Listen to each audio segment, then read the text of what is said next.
The text from my father arrived at 3:42 p.m. on a Tuesday. Dinner, tonight, 7 sharp. Important family matters to discuss. No question mark, no room for negotiation. Classic Victor Chen communication. Direct, commanding, and entirely on his terms. I stared at my phone, my stomach tightening into that familiar knot. In the Chen family, important family matters was code for Riley has disappointed us again. I glanced around my studio, the sprawling monitors, the VR equipment, the digital art displays casting soft light across the industrial concrete floors of my Capitol Hill loft. 3 years of 80-hour weeks, of ramen dinners and maxed-out credit, cards of believing in something no one else could see yet. Before we jump back in, tell us where you're tuning in from. And if this story touches you, make sure you're subscribed, because tomorrow I've saved something extra special for you. 3 years of being the family embarrassment. You're not actually going, are you? Jackson's voice cut through my thoughts as he adjusted code on one of our prototype headsets. My co-founder and former college roommate knew the Chen family dynamic all too well. I slipped my phone into my pocket. Do I have a choice? You always have a choice, Riley. That's what you taught me. Jackson put down the headset. We have the Winters meeting tomorrow. The most important pitch of our lives. Maybe skip the psychological warfare tonight? He was right. Marcus Winters could change everything for Artscape. But family is family, even when they're experts at making you feel 2 inches tall. I'll be fine, I lied, grabbing my jacket. Besides, maybe tonight's the night they finally see what we're building. Jackson's expression said it all. Don't hold your breath. The drive to Bellevue took 40 minutes, just enough time to rehearse yet another defense of my career choices. My parents' house stood exactly as it always had, pristine, imposing, a monument to immigrant success. Dad's Mercedes and Mom's Lexus in the circular driveway. Ethan's Audi already there. Even Zoe's Tesla was parked perfectly in line, the full Chen success parade on display for the neighbors. Then there was my 7-year-old Subaru, splattered with mud from my weekend hike, the back seat cluttered with VR equipment. I parked, it on the street. I checked my watch, 6:52 p.m. In the Chen household, arriving less than 15 minutes early was considered late. I was already failing. The door opened before I could knock. My mother, Grace Chen, stood with perfect posture, her attorney's scrutiny immediately cataloging my appearance. Your hair, she said instead of hello, frowning at the blue streak I'd added last week. The neighbors will think you've joined a gang. Hello to you too, Mom. I stepped inside, kissing her cheek. She smelled of jasmine and disapproval. Everyone's waiting in the dining room, she said, already walking away. Your father has important news. The formal dining room. Not good. That room was reserved for major announcements and significant disappointments. I braced myself. My father sat at the head of the table naturally. Ethan to his right, Zoe to his left. The golden children in their proper places. My mother took her seat at the opposite end, leaving me the lone chair on the side. The outsider's position. Riley. My father nodded. Sit. My brother and sister offered perfunctory smiles. Ethan in his tailored suit straight from his investment banking office. Zoe in her power dress, fresh from court. Both successful, respectable, walking the path laid out for them. Meanwhile, I'd shown up in jeans and a blazer, the blue streak, in my hair suddenly feeling like a neon sign flashing disappointment above my head. Now that we're all here, my father began, I have news to share. He slid an envelope across the table. Inside was an invitation to the Pacific Medical Association's annual gala, the premier event for the medical community in the Northwest. I'm being honored with the Lifetime Achievement Award, he announced. The entire Chen family will be present. The whole medical community will be there. That's wonderful, Dad, Zoe said immediately. Congratulations, Ethan added. Well deserved. They both looked at me expectantly. My turn. That's great, Dad. You've worked hard for it. I meant it. My father had built his practice from nothing after immigrating. His work ethic was undeniable. Which brings me to the matter of family presentation. His eyes fixed on me. The Chen family will be front and center. Our accomplishments, our successes. Ethan will speak about his recent promotion. Zoe about her new partnership track. Here it comes. And you, Riley, my mother interjected, we need to discuss what to tell people. About?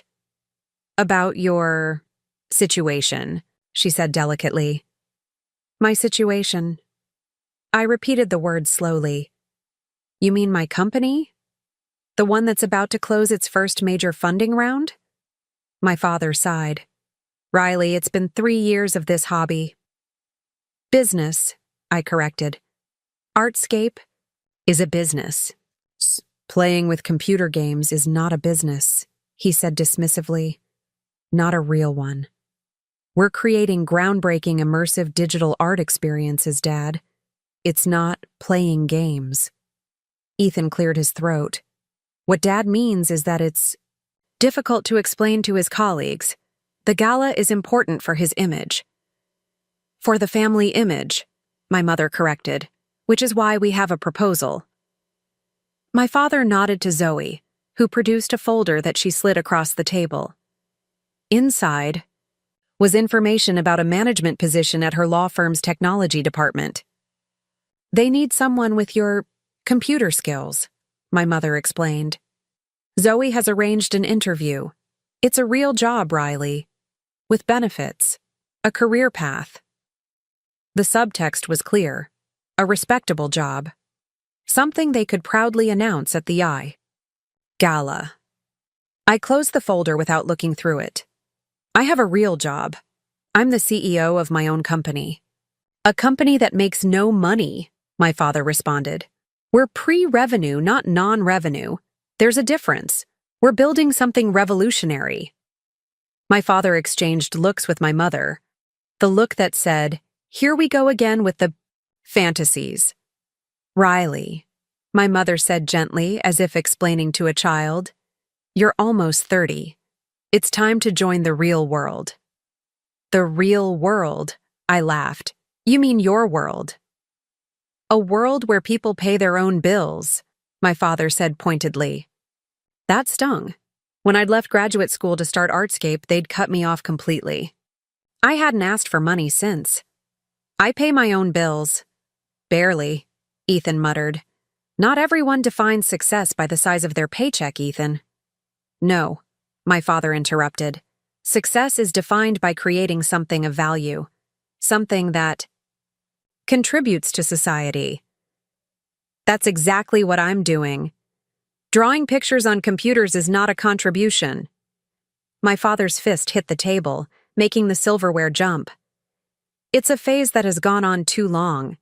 You had every advantage, Stanford, connections, opportunities, and you throw it all away to play entrepreneur.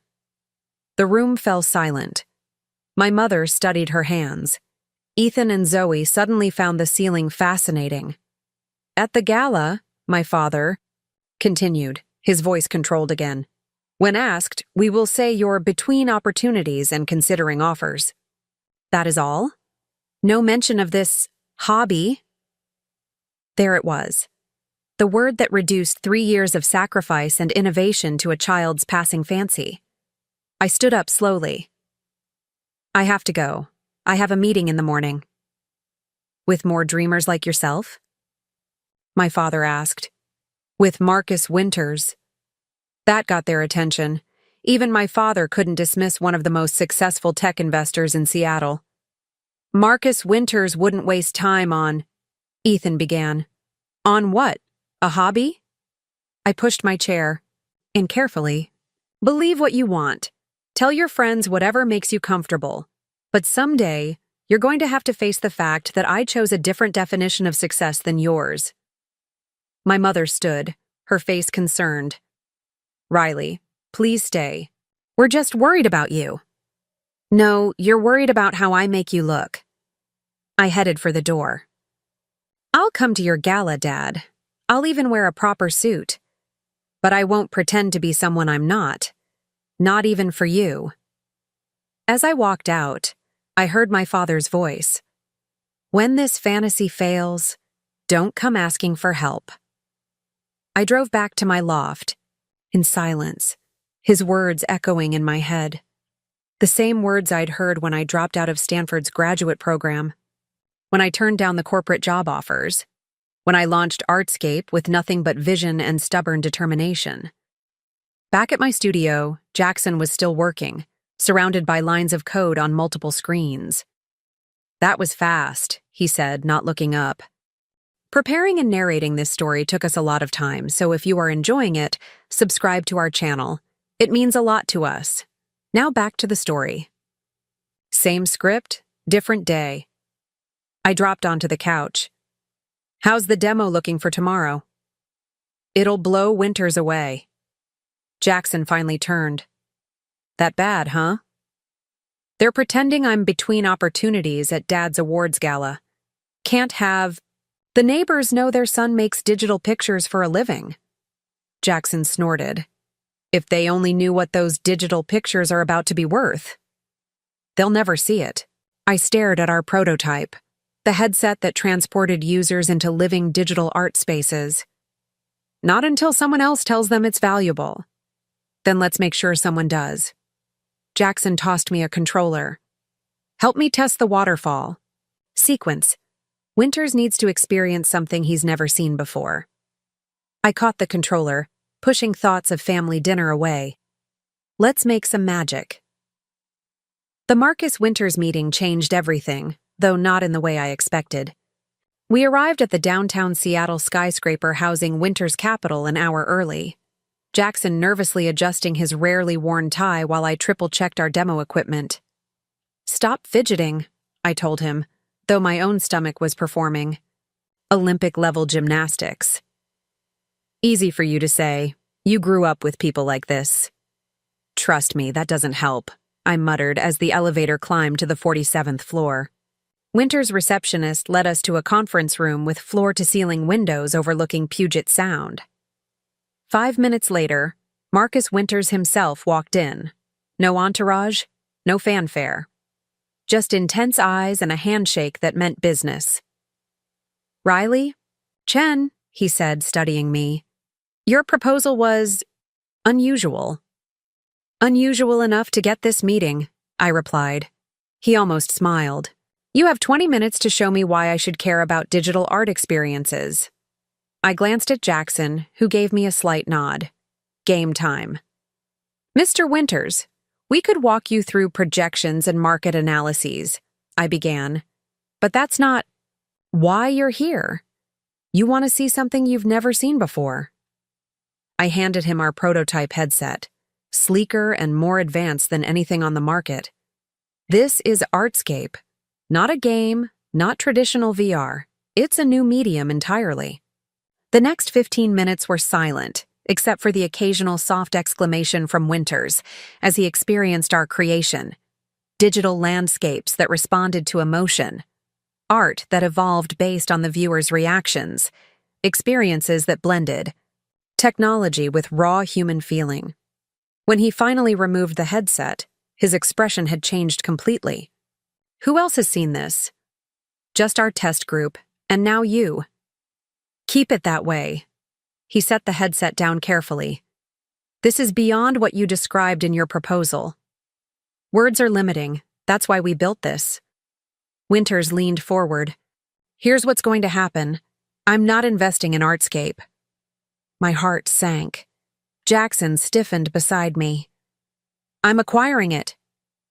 The words hung in the air between us. Excuse me? I finally managed. 20 million. My team takes over business. Operations, scaling, marketing. You and your partner maintain creative control as chief innovation officers.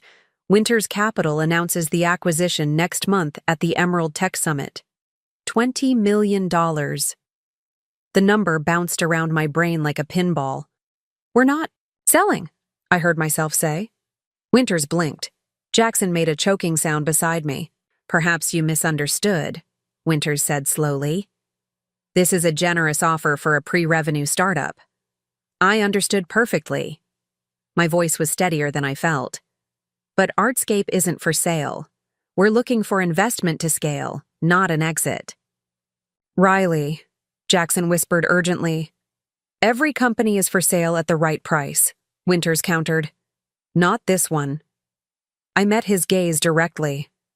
Artscape is changing how people experience digital art. That vision is worth more than $20 million. For a moment, Winters looked like he might get angry. Then, unexpectedly, he laughed. Victor Chen's kid, aren't you? I recognize that stubborn look. He sat back. Your father never backs down either. The comparison to my father caught me off guard. You know my dad? Seattle's a small town at certain levels. Winters studied me with new interest. He doesn't seem the type to raise a digital artist. He isn't, I admitted.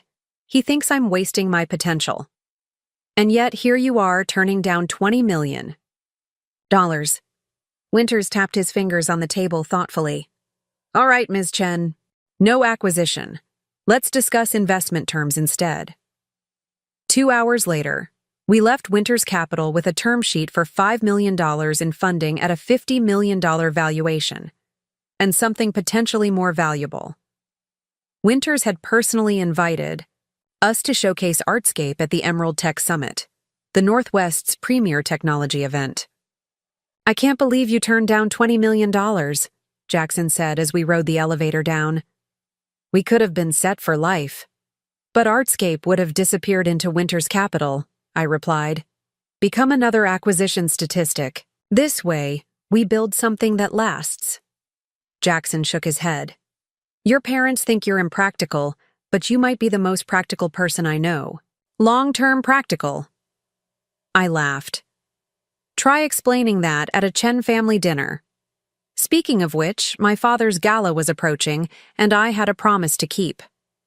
The Pacific Medical Association gala was exactly as pretentious as I'd expected. Crystal chandeliers, string quartet, Seattle's medical elite in tuxedos and evening gowns. My family arrived together, the picture-perfect Chen success story. I kept my promise about the suit, a sleek, modern cut that cost more than I should have spent, but tonight was important to my father. I could give him that much. Remember, my mother whispered as we entered the grand ballroom.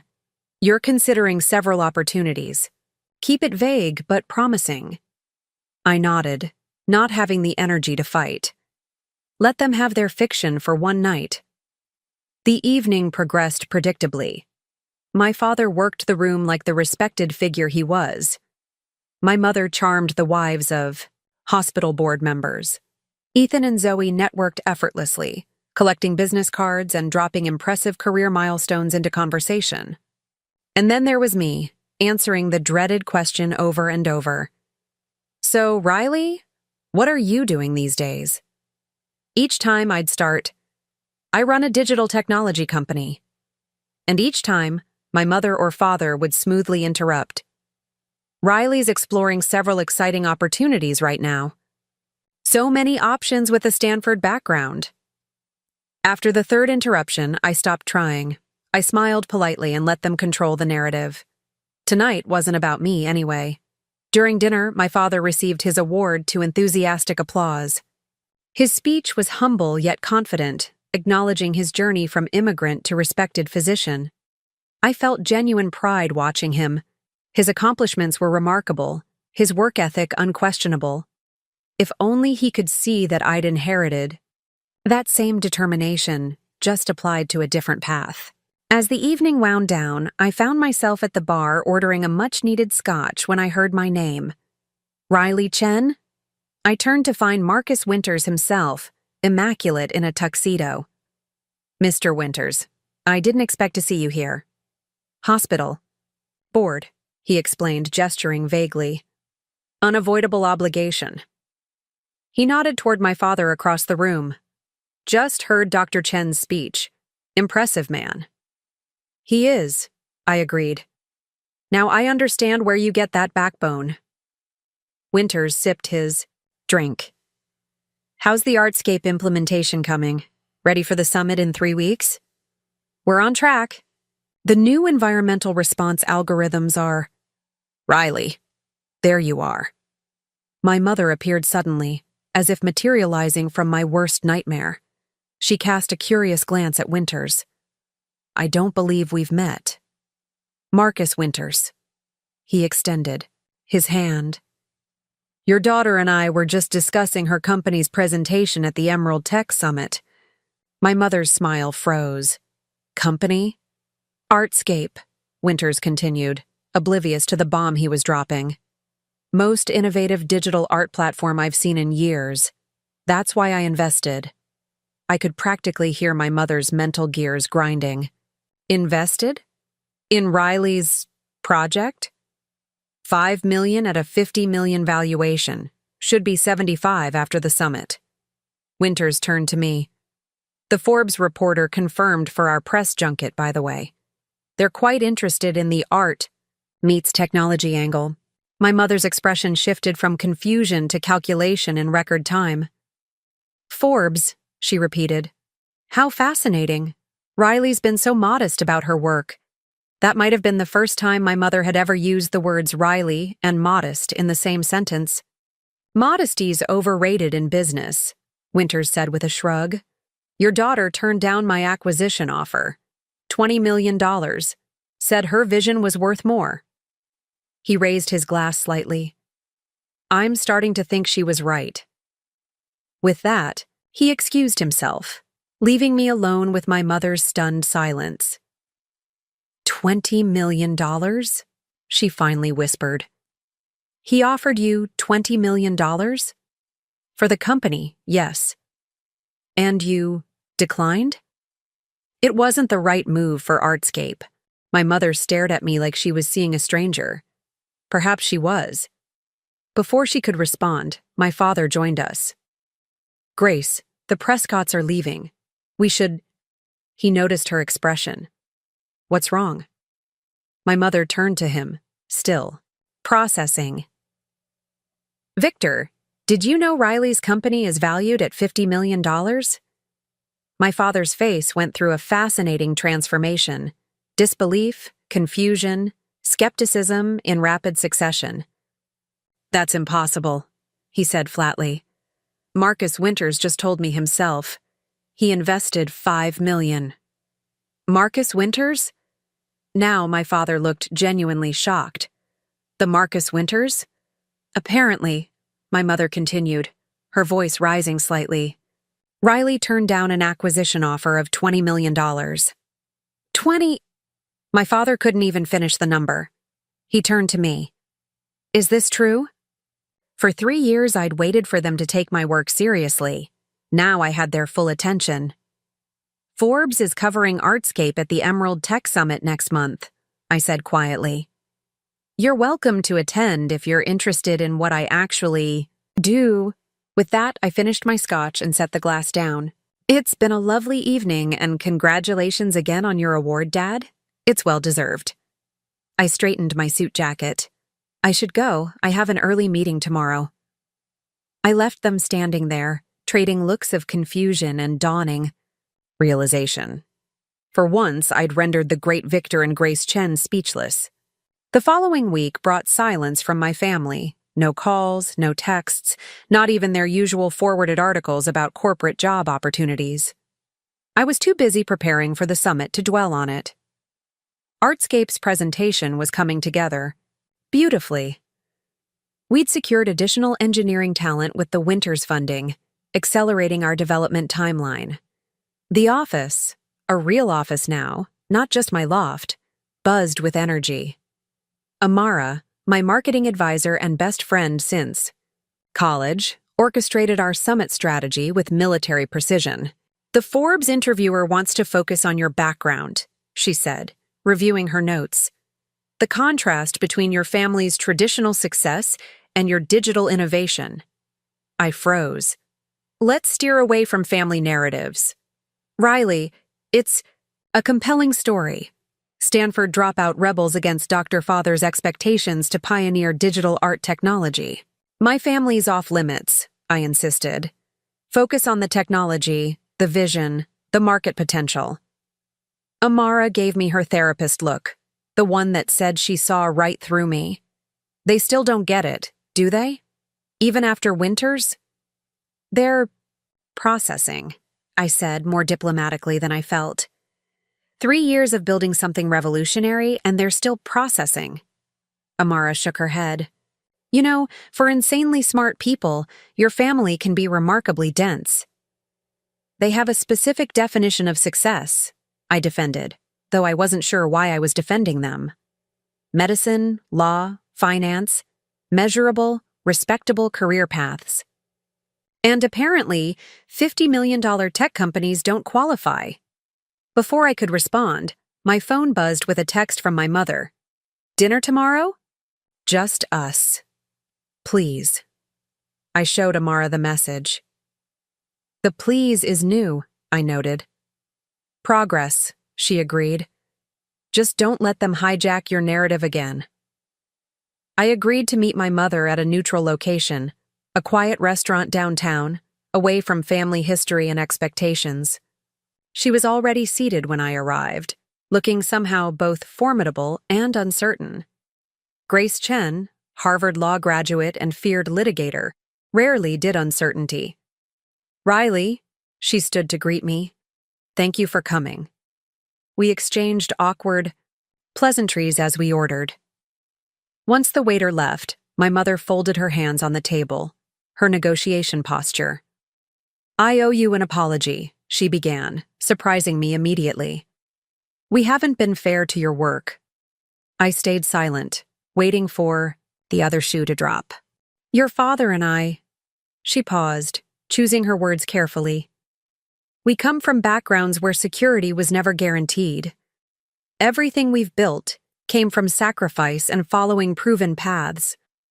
I know your story, Mom, but perhaps we've been telling it wrong. She sighed. When you left Stanford, all we saw was risk. We couldn't understand choosing uncertainty when you had clear opportunities. I saw possibility, not risk, I explained. Artscape was never about rejecting your values. It was about applying them to something I believed in. My mother nodded slowly. Marcus Winters explained what your company actually does. It's not what we thought. I couldn't help but smile. You mean it's not me playing video games in my pajamas? He showed Victor the valuation documents. My mother actually looked embarrassed. We had no idea, Riley. No idea it was so legitimate. There it was. Legitimacy defined by dollar signs and influential investors. Not by vision or innovation or determination. Still, it was something. So now that Marcus Winters has validated my career choice, it's suddenly respectable? I couldn't keep the edge from my voice. That's fair, my mother conceded, surprising me again. We should have trusted your judgment. Should have at least tried to understand. The waiter delivered, our meals giving me a moment to collect my thoughts. Why now, Mom? What's really going on? She set down her fork. Your father's practice is in trouble. What kind of trouble? A malpractice suit, a significant one. She lowered her voice. The insurance won't cover all of it. We may lose the house, the practice, everything. The admission clearly cost her. Grace Chen didn't discuss failures or weaknesses, not ever. I'm sorry to hear that, I said carefully. But I'm not sure what this has to do with me. Nothing directly, she assured me. We're not asking for money if that's what you're thinking. Then what are you asking for? Understanding. She met my eyes directly. And perhaps a second chance. To be the parents we should have been when you first came to us with your vision. I wanted to believe her. Wanted to think this revelation came from genuine regret rather than their changing circumstances. The summit's in 2 weeks, I said finally. You and Dad are welcome to attend. See what I've actually built before deciding it's worth your support. My mother nodded, relief visible in her shoulders. We'll be there. As I drove home that night, I wondered if financial crisis had accomplished what years of my hard work couldn't, forcing my parents to reconsider their rigid definitions of success and failure. The thought carried equal parts vindication and sadness. The day of the Emerald Tech Summit arrived in a blur of preparation and nervous energy. Our booth stood at a prime location on the main exhibition floor, the privilege of being a featured Winters Capital investment. The Artscape experience drew crowds immediately. People lined up to try our immersive digital art platform, emerging from the experience with expressions of wonder. Technology journalists clustered around, peppering us with questions. By midday, word had spread through the summit. The Forbes reporter, a sharp-eyed woman named Eliza Wright, spent over an hour interviewing me about Artscape's vision. "This isn't just entertainment," she noted, reviewing her information. "You're creating a new medium for artistic expression." "Technology and art have always evolved together," I explained. "From cave paintings to Renaissance techniques to photography. Artscape is just the next evolution, digital experiences that respond emotionally to each viewer, creating something unique every time." "And this all started in your apartment?" "A loft in Capitol Hill," I confirmed. 3 years of ramen dinners and maxed-out credit cards. Yet you turned down an acquisition offer from Marcus Winters himself. That's unusual for a first-time founder. I chose my words carefully.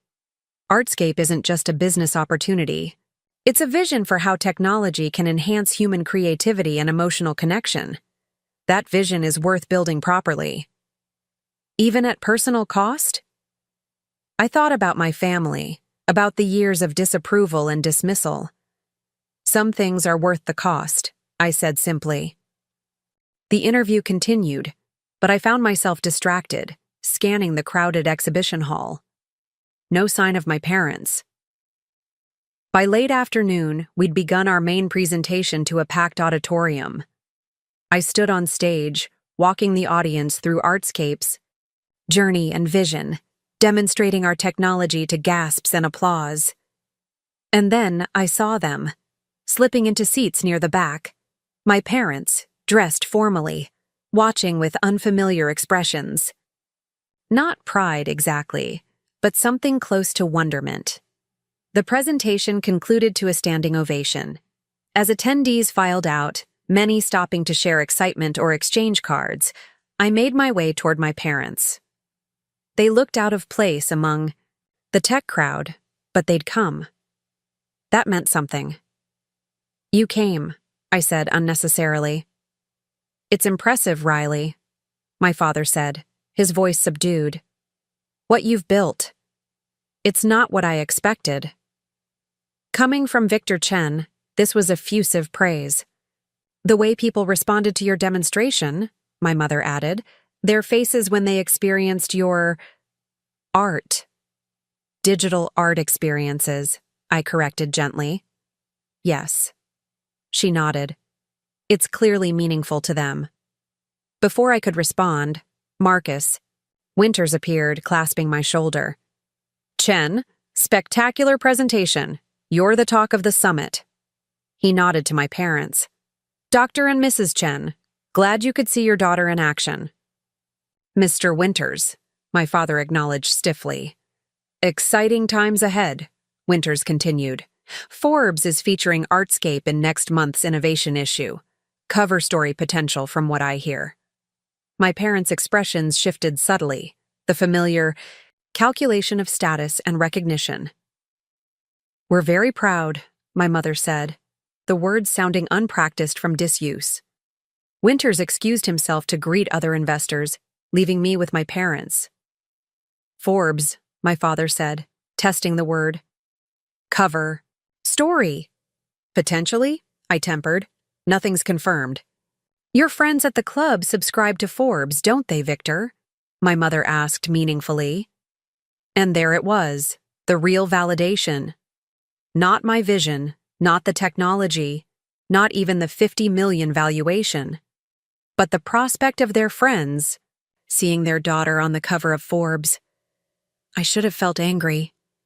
Instead, I felt something closer to pity. They were products of their generation, their upbringing. Status and external validation were their love language. Riley, my father began hesitantly, your mother told you about our situation? I nodded. The malpractice suit. I'm sorry, Dad. He looked uncomfortable. It's significant. The practice may not survive. What will you do? I'm not sure, he admitted, the words clearly difficult for him. Start over, perhaps, at my age. I could see what this admission cost him. Victor Chen, always in control, always the provider, facing the unknown. Dad, Mom, I said carefully. Come by the office tomorrow. I'd like to show you something. They exchanged glances, then nodded. The next morning, I gave my parents the full tour of Artscape's headquarters. The development studio, the design lab, the testing spaces. I explained our technology in terms they could understand, showed them the market projections, introduced them to our team. Finally, I brought them to my office and closed the door. The malpractice suit, I began. Have you explored all options? My father nodded grimly. The evidence is challenging. Settlement is likely our best option, but the amount exceeds our resources. What if Artscape retained your services? I suggested. Mom as legal counsel, you as medical technology advisor for our wellness applications? They stared at me. You'd hire us? My mother asked carefully. Artscape needs experienced advisors as we scale. You both have expertise we could utilize. I met their gaze steadily. It would be a legitimate business arrangement. Consulting. Fees that could help with your settlement while providing actual value to my company. My father struggled visibly. Riley, we can't accept. It's not charity, I interrupted. It's a business proposal. Purely practical. They recognized their own words echoed back to them. For 3 years, they'd dismissed my choices as impractical dreams. Now I was offering them a practical solution using the very business they'd belittled. We would need to contribute real value, my father said finally. Not just take a check. Believe me, I'll make you earn it, I assured him. Winter's capital doesn't tolerate vanity positions.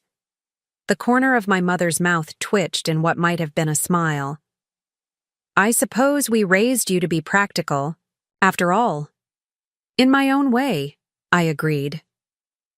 As they prepared to leave, my father paused at the door, looking back at the office, at the awards already accumulating on my shelves, the prototype displays, the team working diligently beyond the glass walls. Your grandfather would have understood this better than I did, he said unexpectedly. He was an artist in Beijing before the revolution forced him to become practical, to become a doctor. I'd never heard this story before. You never told me that? Some stories get lost when we're too focused on moving forward. He studied the digital art display on my wall. Perhaps I've been practical for too long. 2 weeks later, the Forbes issue arrived. Artscape wasn't just featured, it was the cover story, complete with my portrait and the headline, The Art of Digital Revolution, How Riley Chen is Transforming Creative Expression. I brought a copy to my parents' house, my first visit since the disastrous family dinner months earlier. My father answered the door himself, a subtle change from protocol. I thought you might want this, I said, handing him the magazine. He held it carefully, studying the cover with an expression I couldn't quite read. The neighbors will see, I said lightly. He looked up, and to my surprise, laughed, a genuine laugh I hadn't heard in years. Let them, he said, opening the eye, Dr. Whiter. Come in. Your mother's making your favorite dumplings. As I stepped inside, I noticed something different in the entryway. A framed printout of Artscape's logo, positioned prominently among the family photos. My hobby had a place. In the Chen household at last. My mother's dumplings were exactly as I remembered. Delicate wrappers with perfectly crimped edges, the filling a precise balance of pork, ginger, and scallions. Some things never changed in the Chen household, even when everything else had. We sat in the kitchen rather than the formal dining room, another subtle shift in family dynamics. The Forbes magazine lay open on the counter, my face staring back at us between bites of home-cooked food. "The article is quite thorough," my mother commented, her index finger tapping beside a paragraph about Artscape's proprietary emotional response algorithms. "Though they could have mentioned your Stanford background more prominently. Some things really never changed. The technology is the story, Mom, not my credentials. Still, it adds credibility." My father cleared his throat. "The reporter contacted me." I nearly choked on a dumpling. "Eliza Wright called you? She wanted background on your upbringing." He looked almost sheepish. "I may have mentioned your childhood coding projects, the website you built for my practice when you were 14. You remembered that?" "Of course." He seemed surprised I'd ask. "It was impressive. Patients still comment on the appointment. System you designed." This was new territory. My father acknowledging my early technical abilities. For years, he'd framed my computer interests as distractions from real academic pursuits. "Dad actually kept all your science fair projects," my mother added. "The ones with the interactive displays. They're in boxes in the attic." The revelation that my parents had preserved evidence of my technical inclinations, achievements they'd dismissed as secondary to traditional academics, left me momentarily speechless. My phone buzzed with a text from Jackson. "CNN Tech wants an interview. Tomorrow. Say yes?" I showed my parents the message. "CNN?" My mother's eyebrows raised. "National exposure." "Go," my father said simply. "We'll finish the consulting paperwork another time." As I drove back to my loft that evening, I struggled to reconcile this new parental support with years of dismissal. One Forbes cover couldn't erase a lifetime of practical expectations, could it? The next morning brought Jackson to my door at an ungodly hour, carrying coffee and barely contained excitement. "CNN Tech, Riley. Do you realize what this means?" I took the coffee gratefully. More pressure? Validation, scale, the beginning of Artscape becoming a household name. He followed me inside, already reviewing talking points on his tablet. "The anchor wants to focus on the artistic elements but also the technology architecture. We should emphasize the emotional response algorithms. That's our real innovation." "Slow down," I yawned. "What time is the interview?" 3 hours. Hair and makeup will be here in 90 minutes. Hair and... Jackson, it's a tech interview, not the Oscars." He stopped pacing. "Riley, people are going to see you. Millions of people. This isn't just about the technology anymore. You're becoming the face of digital art innovation."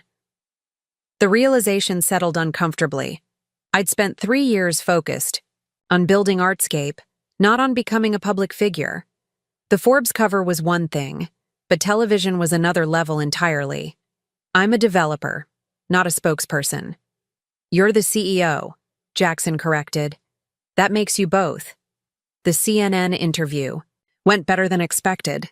The anchor was genuinely interested in Artscape's vision, asking thoughtful questions about the intersection of technology and artistic expression. I found myself relaxing as I demonstrated a portable version of our platform on a tablet, showing how digital art could respond to the viewer's emotions through subtle biometric readings. "What we're seeing is a fundamental shift in how art is experienced," I explained. "Traditional art is static, the same painting or sculpture for every viewer. Artscape creates unique experiences that evolve based on emotional response. Essentially, customizing art for each person," the anchor clarified. "More like a collaboration between artist, technology, and viewer. Every experience is unique, never to be repeated exactly the same way again." After the interview, my phone lit up with messages from colleagues, former classmates, and surprisingly distant relatives who suddenly remembered their connection to me. My mother forwarded messages from family friends who'd seen the segment. Even Ethan texted, "Didn't understand half of what you said, but you looked confident saying it. Good job." High praise from my investment banker brother, Amara called as I was heading into our office. "You were brilliant, authentic, passionate, accessible. The team is celebrating with champagne as we speak." At 10 in the morning? It's 5 o'clock somewhere, and besides, CNN is a milestone. Her voice turned serious. "But that's not why I called. Have you seen the market response?" "To the interview? Already? 3 VCs have called asking for meetings. Our website traffic crashed the servers. And," she paused dramatically, "Makerson Gallery wants to discuss an installation." Makerson Gallery was the premier digital art space in Seattle, known for launching cutting-edge artists into the national spotlight. "You're kidding." "Meeting tomorrow at 9. They saw the CNN piece and called immediately." Amara's voice held a smile. "See what happens when you step into the spotlight?" The following weeks passed in a whirlwind of activity.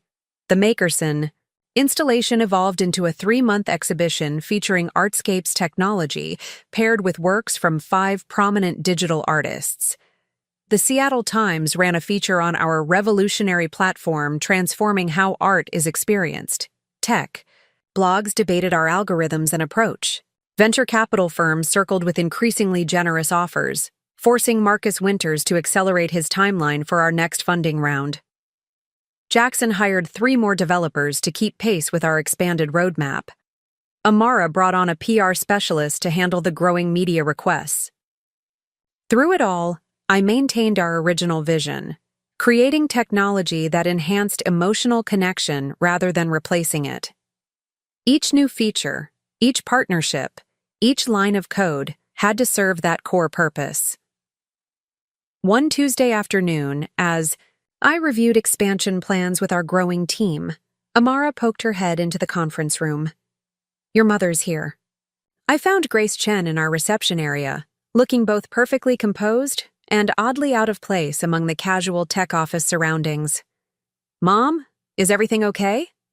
"Everything's fine." She held up a manila folder. "I've completed the initial legal review you requested. The licensing agreements need significant revision."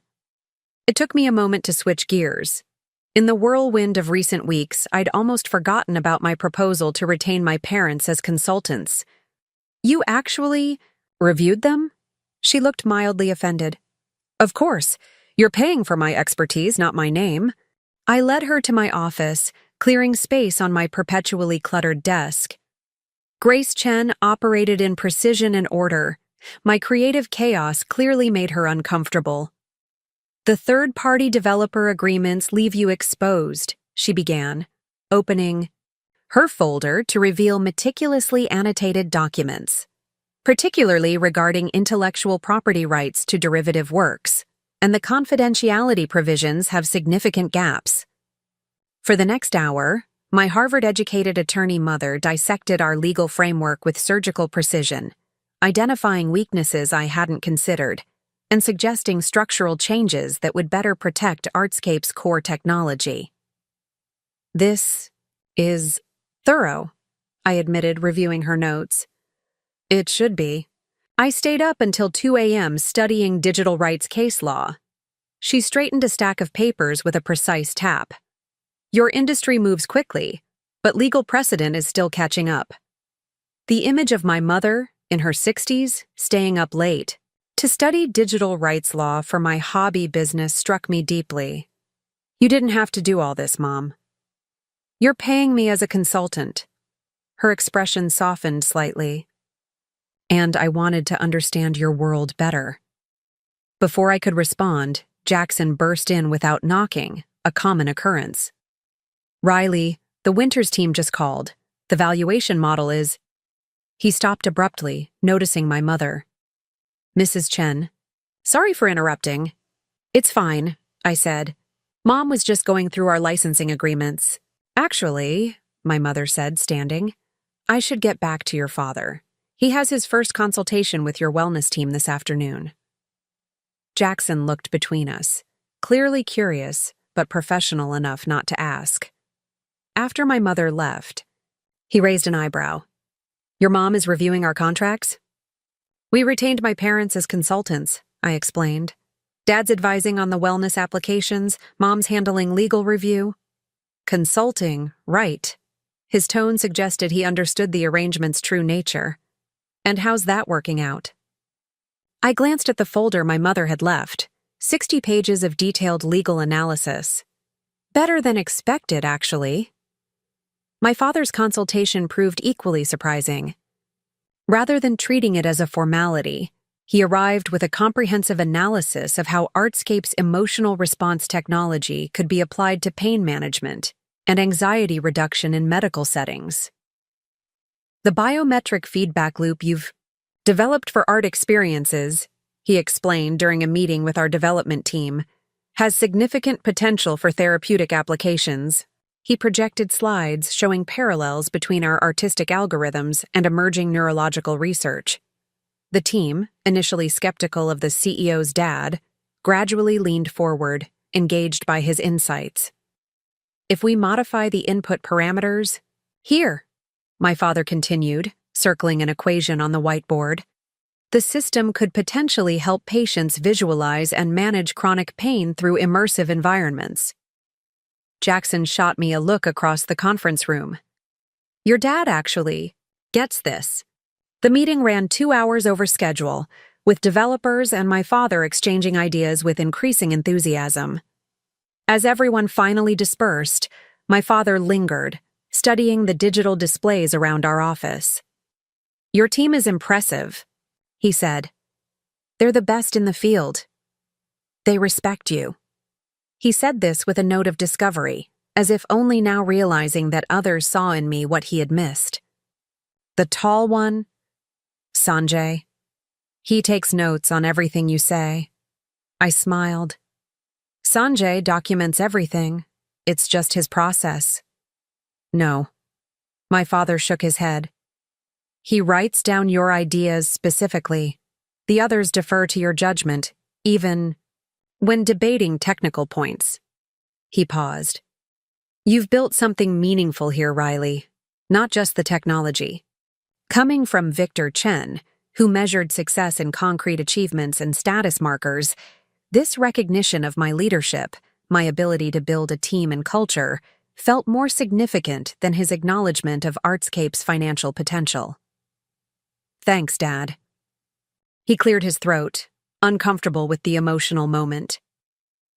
We should discuss the therapeutic applications further. I have additional research to share. As he left, I realized my parents were doing more than just accepting consulting checks to save their financial situation.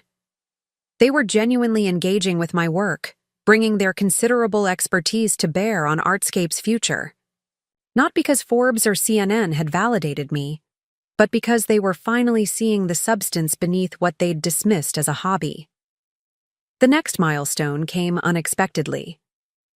A Thursday afternoon email from Spencer Reed, technology editor at The Wall Street Journal, requesting a conversation about emerging trends in immersive technology. I forwarded it to Amara, who called immediately. The Wall Street Journal, Riley. This isn't just another tech blog. Their business profiles reach everyone who matters in the investment world. I thought that was what Forbes did. Forbes got... You noticed. The journal will cement your legitimacy. She paused. Reed doesn't write about speculative ventures. He covers established innovators changing their industries. The distinction wasn't lost on me. Despite the growing attention, part of me still felt like that uncertain graduate school dropout, defending my choices to disapproving parents. External validation shouldn't matter, but it did. Set it up, I told her. Spencer Reed arrived at our office the following Tuesday, tall, prematurely gray with sharp eyes that missed nothing. He declined a formal tour, instead asking to observe our team at work, in their natural habitat. For 2 hours, he wandered our workspace, asking developers specific technical questions, studying our prototypes, and taking meticulous notes. Finally, he settled in a chair across from my desk. Your team mentions emotional authenticity frequently, he began, no preamble. Explain what that means in practical terms. The directness was refreshing after weeks of media gloss. Digital experiences often optimize for engagement metrics, time spent, clicks, shares. We optimize for emotional resonance, I explained. Our algorithms detect subtle biometric indicators, pupil dilation, micro-expressions, galvanic skin, response, to understand how users genuinely feel, not just what gets their attention. And this matters because technology should enhance human connection, not replace it. I leaned forward. The most meaningful experiences in our lives are emotionally authentic. Art that moves us, music that transports us, stories that transform us. They work because they create genuine emotional responses. Reed made a note. Your competitors focus on gamification, social sharing, virtual consumption. You're building something fundamentally different. They're building digital distractions. We're building digital experiences that feel real because they respond to real emotions. He studied me. You believe this. It wasn't a question, but I answered anyway. I've dedicated the last 3 years of my life to it. Against considerable odds, from what I understand. His tone remained neutral. Stanford dropout, family opposition, funding challenges. Not the typical path. I tensed slightly. My background isn't particularly relevant to Artscape's technology. On the contrary, it's central to understanding why your approach differs so dramatically from market trends. Reed set down his pen. Innovation often comes from outsiders, Ms. Chen. People willing to question established wisdom. The conversation shifted to market potential, scaling challenges, and competitive dynamics. Reed's questions were incisive, occasionally uncomfortable, always thoughtful.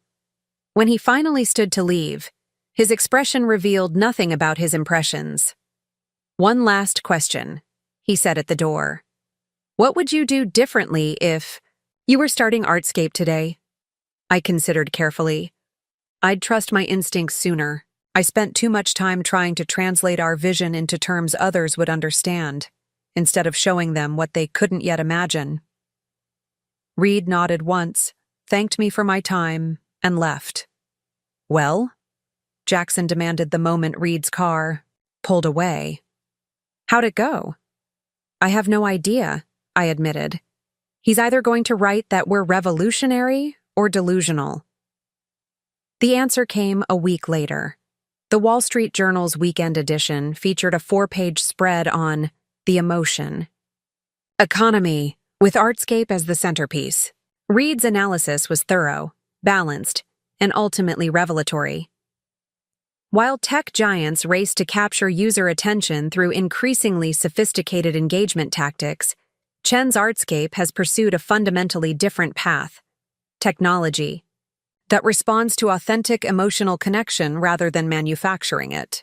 The result is not merely another digital platform, but potentially a new medium for human expression, one that enhances rather than replaces our capacity for genuine emotional experience.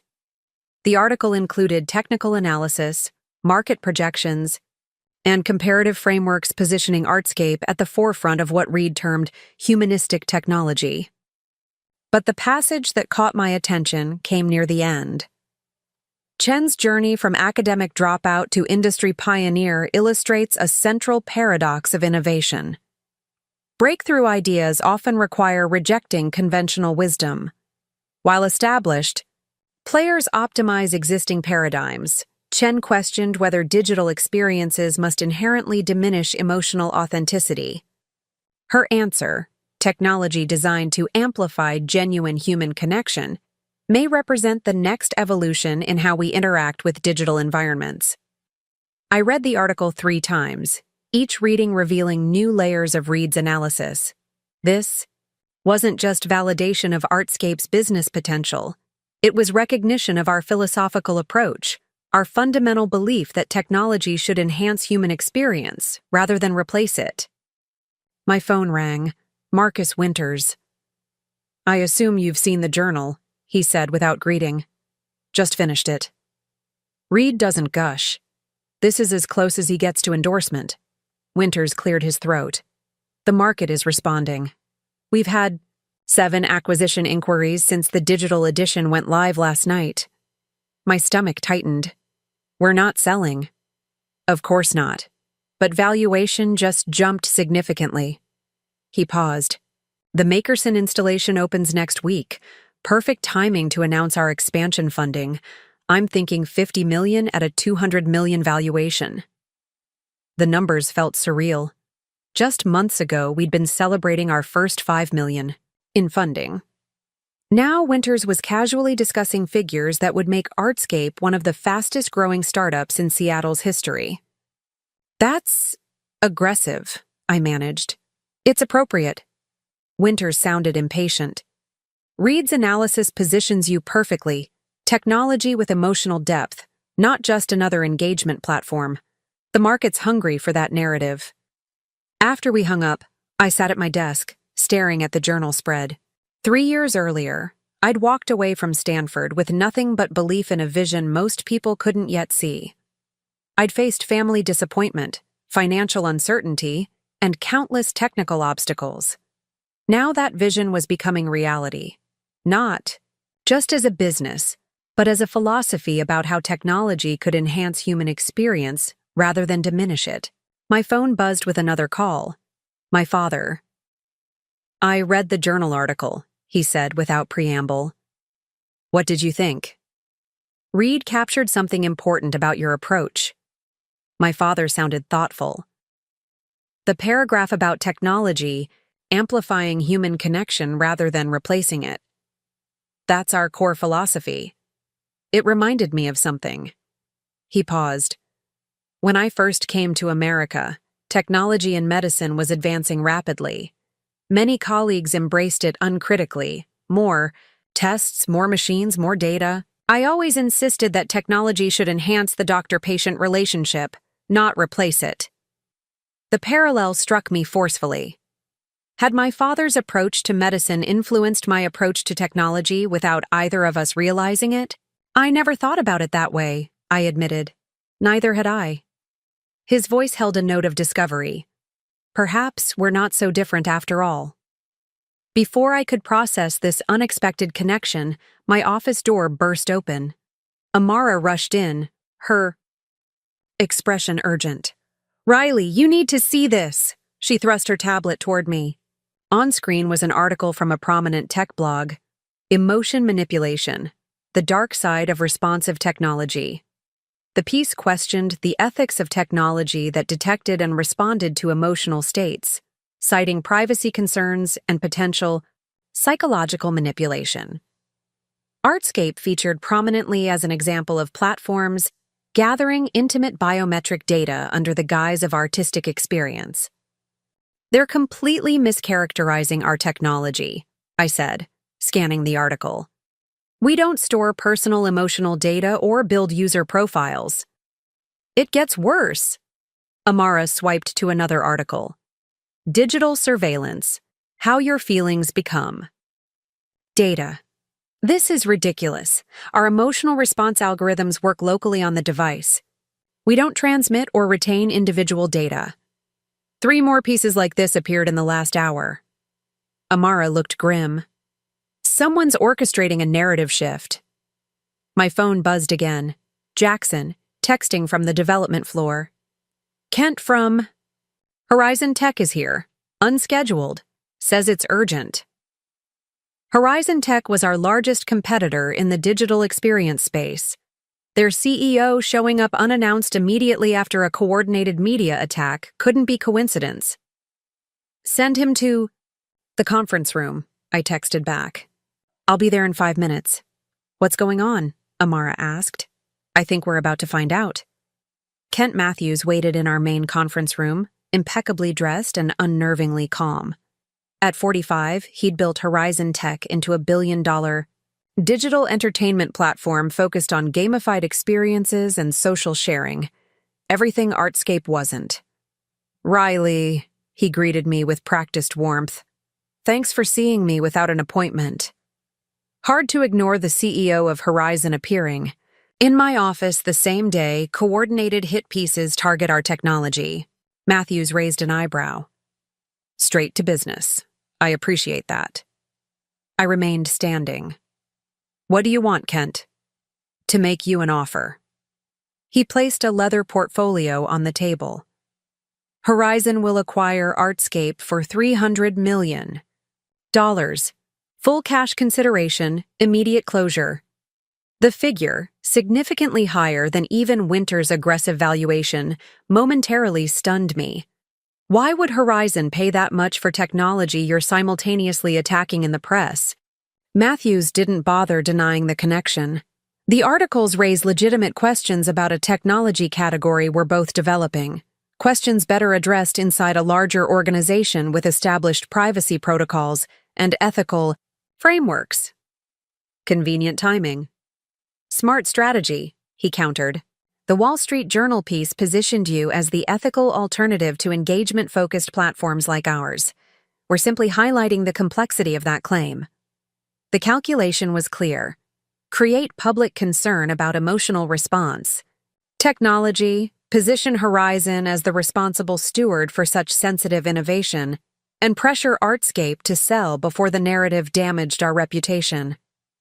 Not interested. I moved toward the door. You haven't reviewed the terms. I don't need to. Artscape isn't for sale.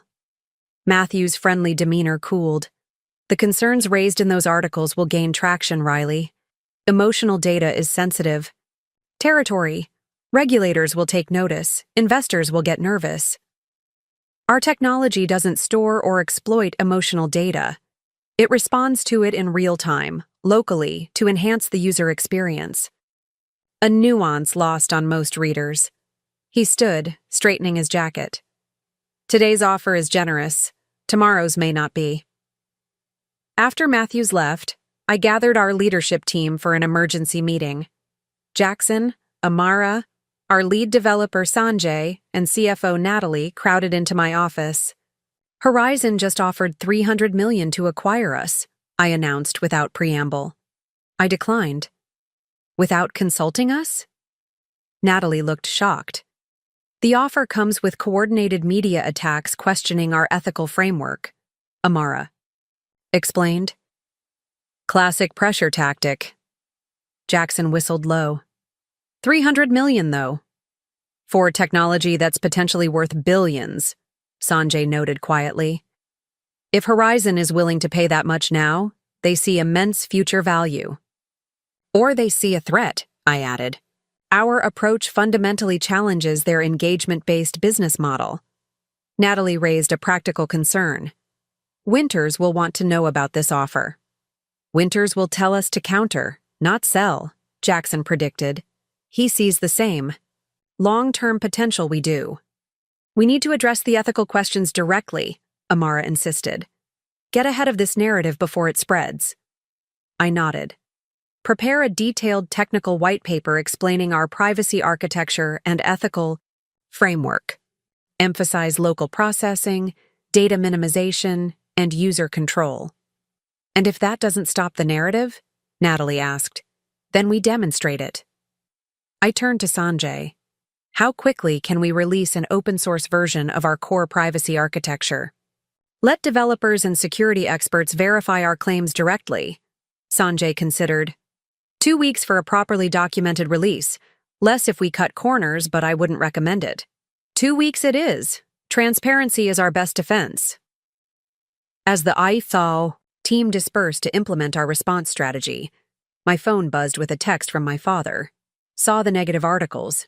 How can I help? The simple offer of support, so different from the dismissal I'd faced for years, affected me more than I expected. Just months ago, my father would have cited these challenges as evidence that my hobby wasn't a serious career path. Now he was offering to stand with me. I texted back, "Thanks, Dad. We're handling it. But I appreciate the offer."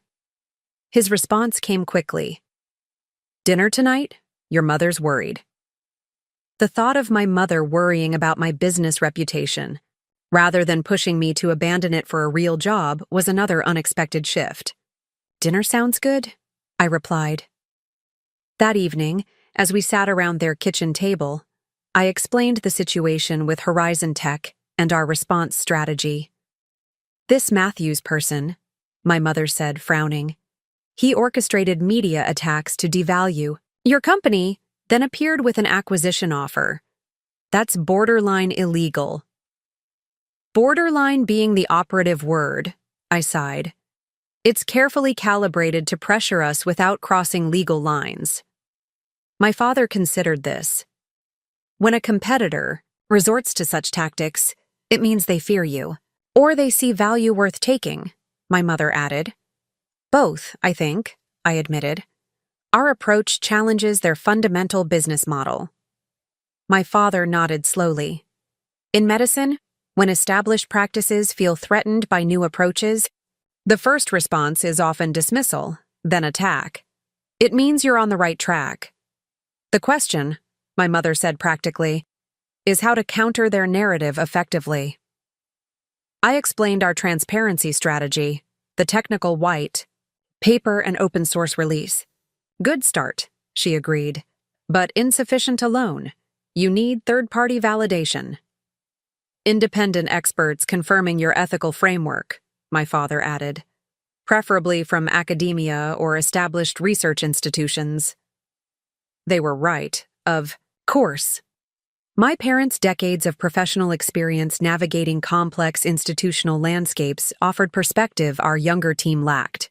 By the end of dinner, we'd outlined a comprehensive counter-strategy incorporating their suggestions. As I prepared to leave, my father disappeared briefly to his study, returning with an old leather-bound journal. "I found this recently," he said, handing it to me. "My father's notes from his art studies in Beijing, before the revolution forced him to change paths." I opened the journal carefully. Inside were delicate drawings, color studies, and handwritten notes in Chinese characters, too complex for my limited language skills. "Your grandfather believed art was about emotional truth," my father explained. "He taught me to look for it in everything, even after he could no longer create art himself." He turned to a specific page where a faded drawing showed a traditional landscape with detailed notes alongside it. "He wrote here about how different viewers might experience the same landscape differently depending on their emotional state," my father translated. "How the artist must understand this variation in perception." The parallel to Artscape's responsive environment technology was striking.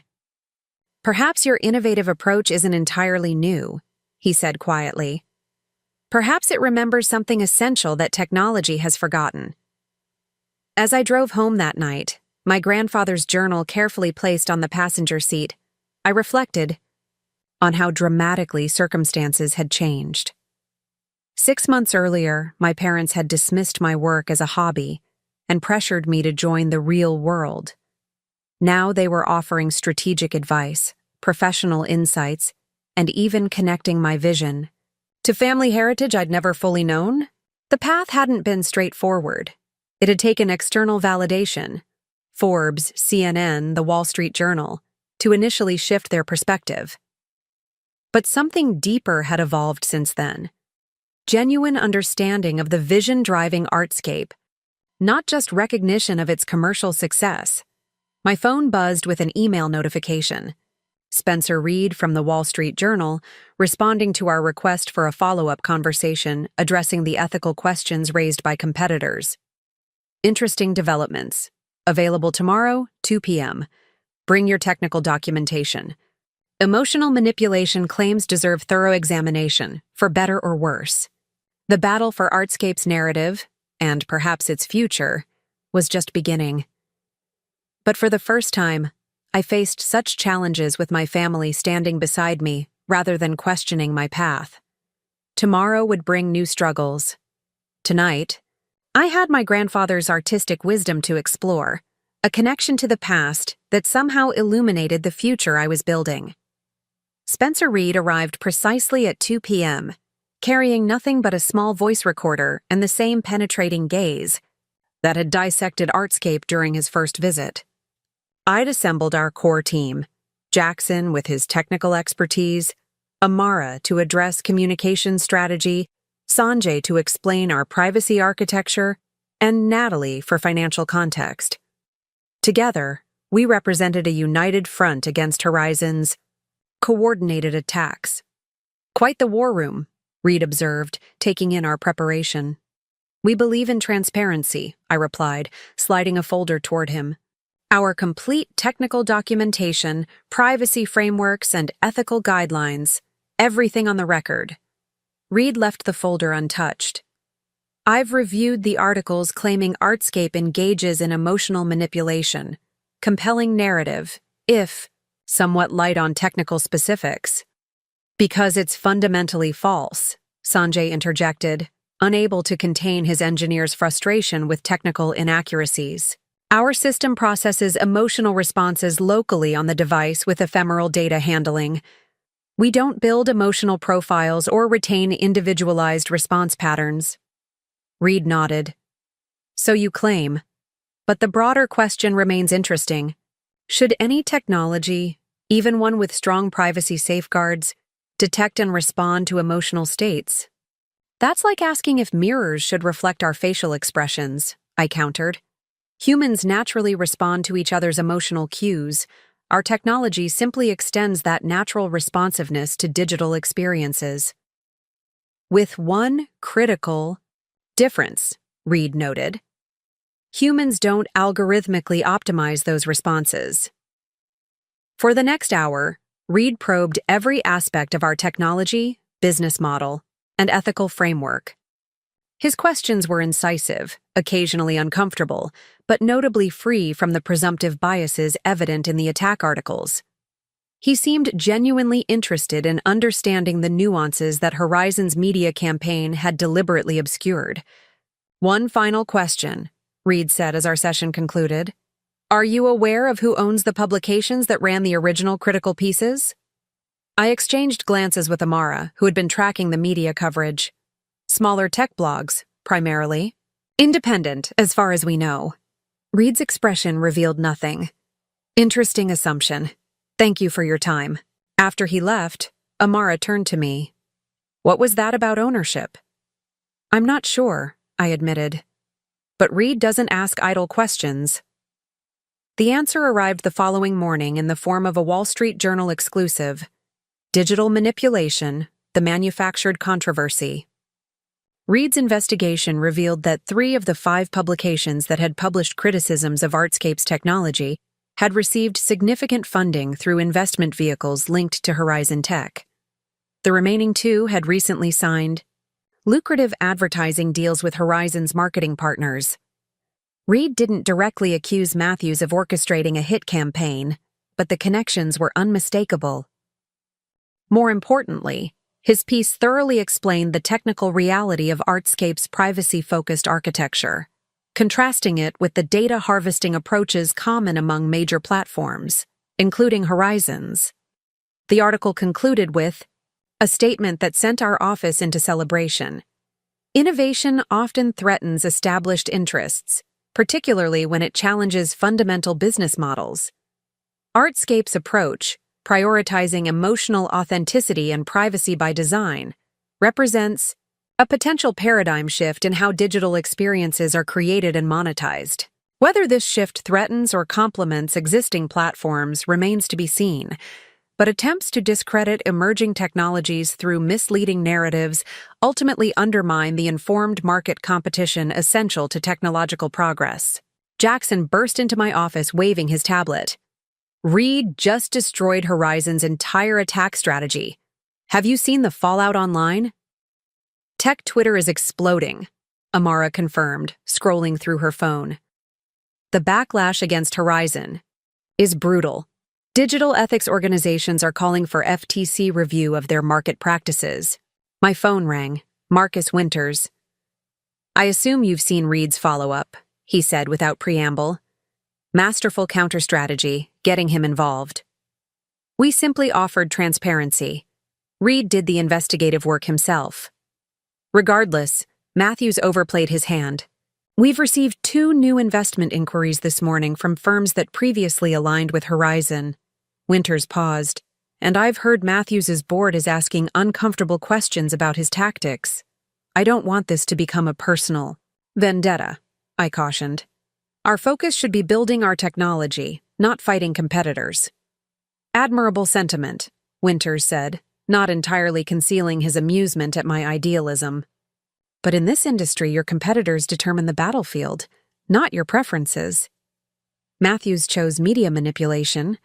Reed just shifted the terrain. After hanging up, I stared out my office window at the Seattle skyline, contemplating how quickly Artscape had gone from obscure startup to central player in a high-stakes industry battle. 3 years of working in relative anonymity had given way to Forbes covers, Wall Street Journal investigations, and competitors willing to orchestrate media campaigns to undermine us. My phone buzzed with a text message. Zoe, my sister, reaching out unprompted for the first time in months. Saw the WSJ piece. Matthews is getting roasted at the Bar Association lunch. Couldn't happen to a nicer guy. Dinner soon?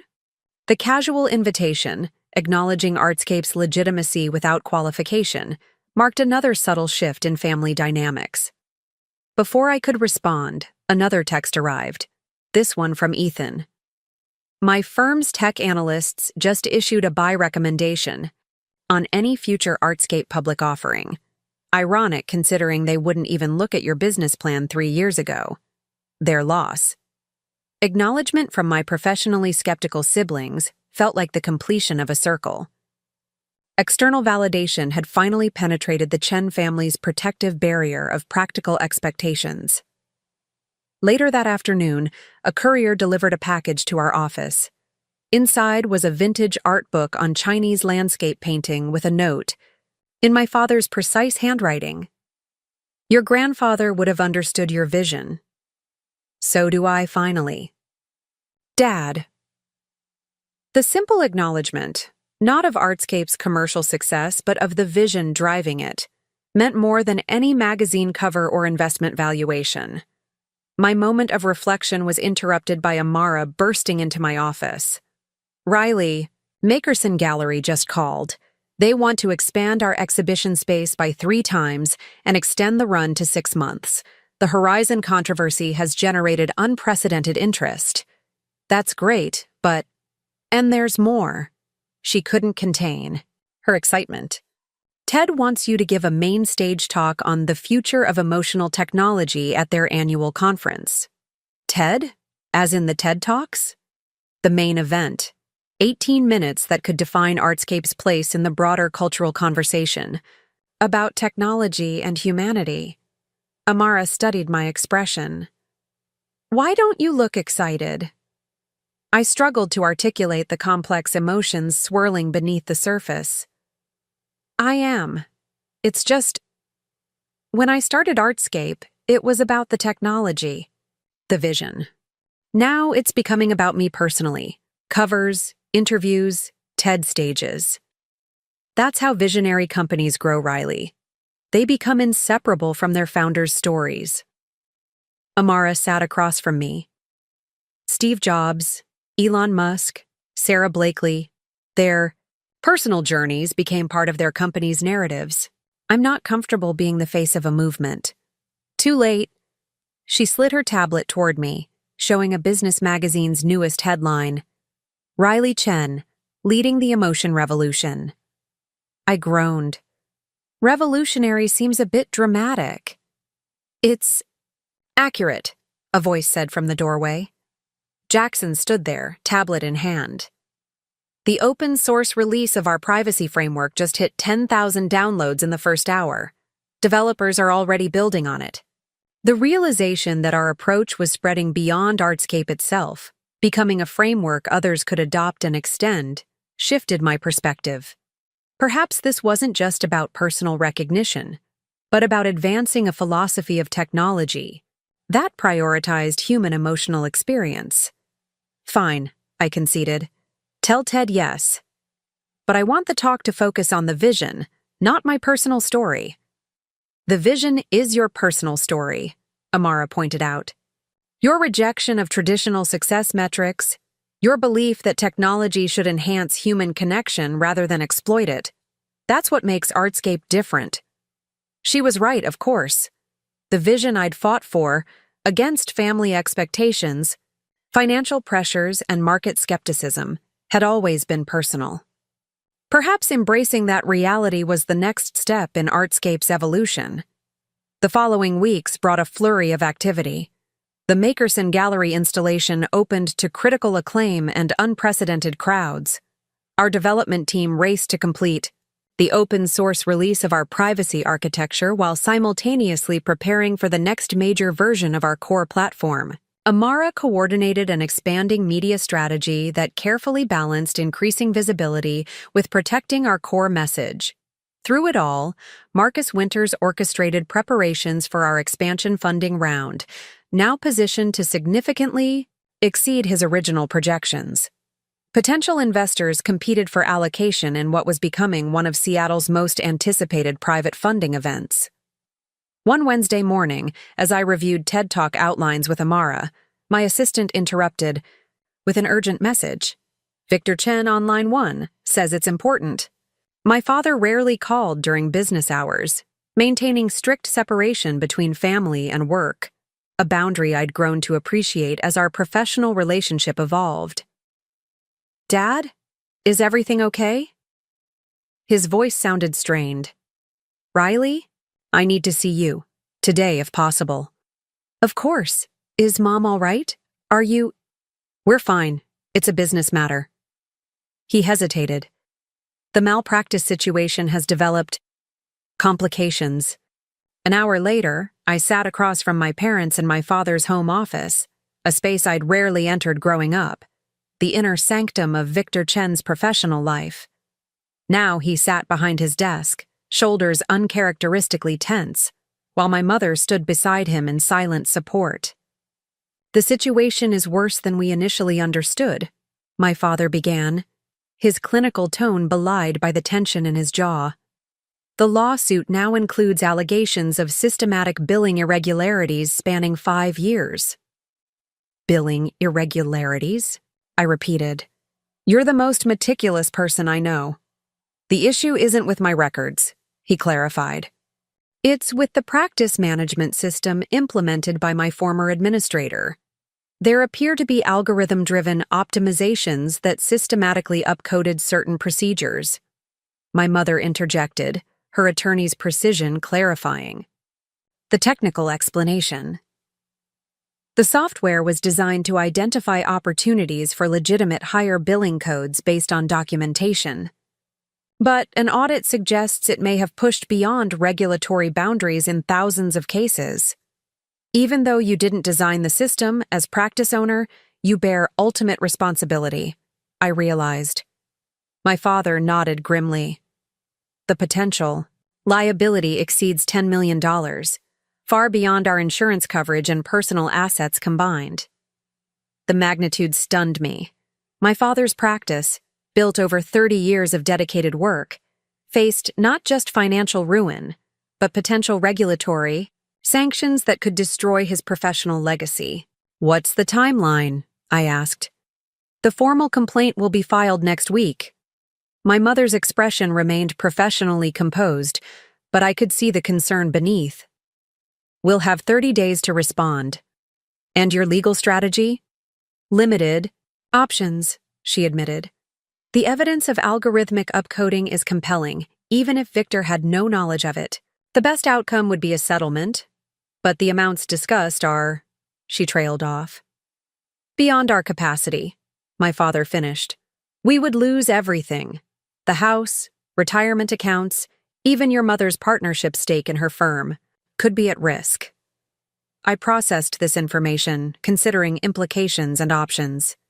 "Why are you telling me this? Surely not to ask for financial help." I knew my parents too well to believe they'd come seeking a bailout, even in dire circumstances. "No," my father said firmly, "absolutely not. We're informing you because this will become public soon, and it may affect Artscape by association." "The Chen name will be in headlines," my mother explained. "In the current environment, with Artscape receiving significant attention, the connection could be made. They weren't asking for money. They were warning me about potential reputation damage to my company from their crisis, putting my interests ahead of their own desperate situation.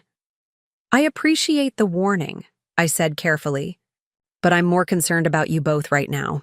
There must be options we haven't considered. My father shook his head. We've explored everything, even liquidating all assets. We can't approach the potential judgment. What about the administrator who implemented this system?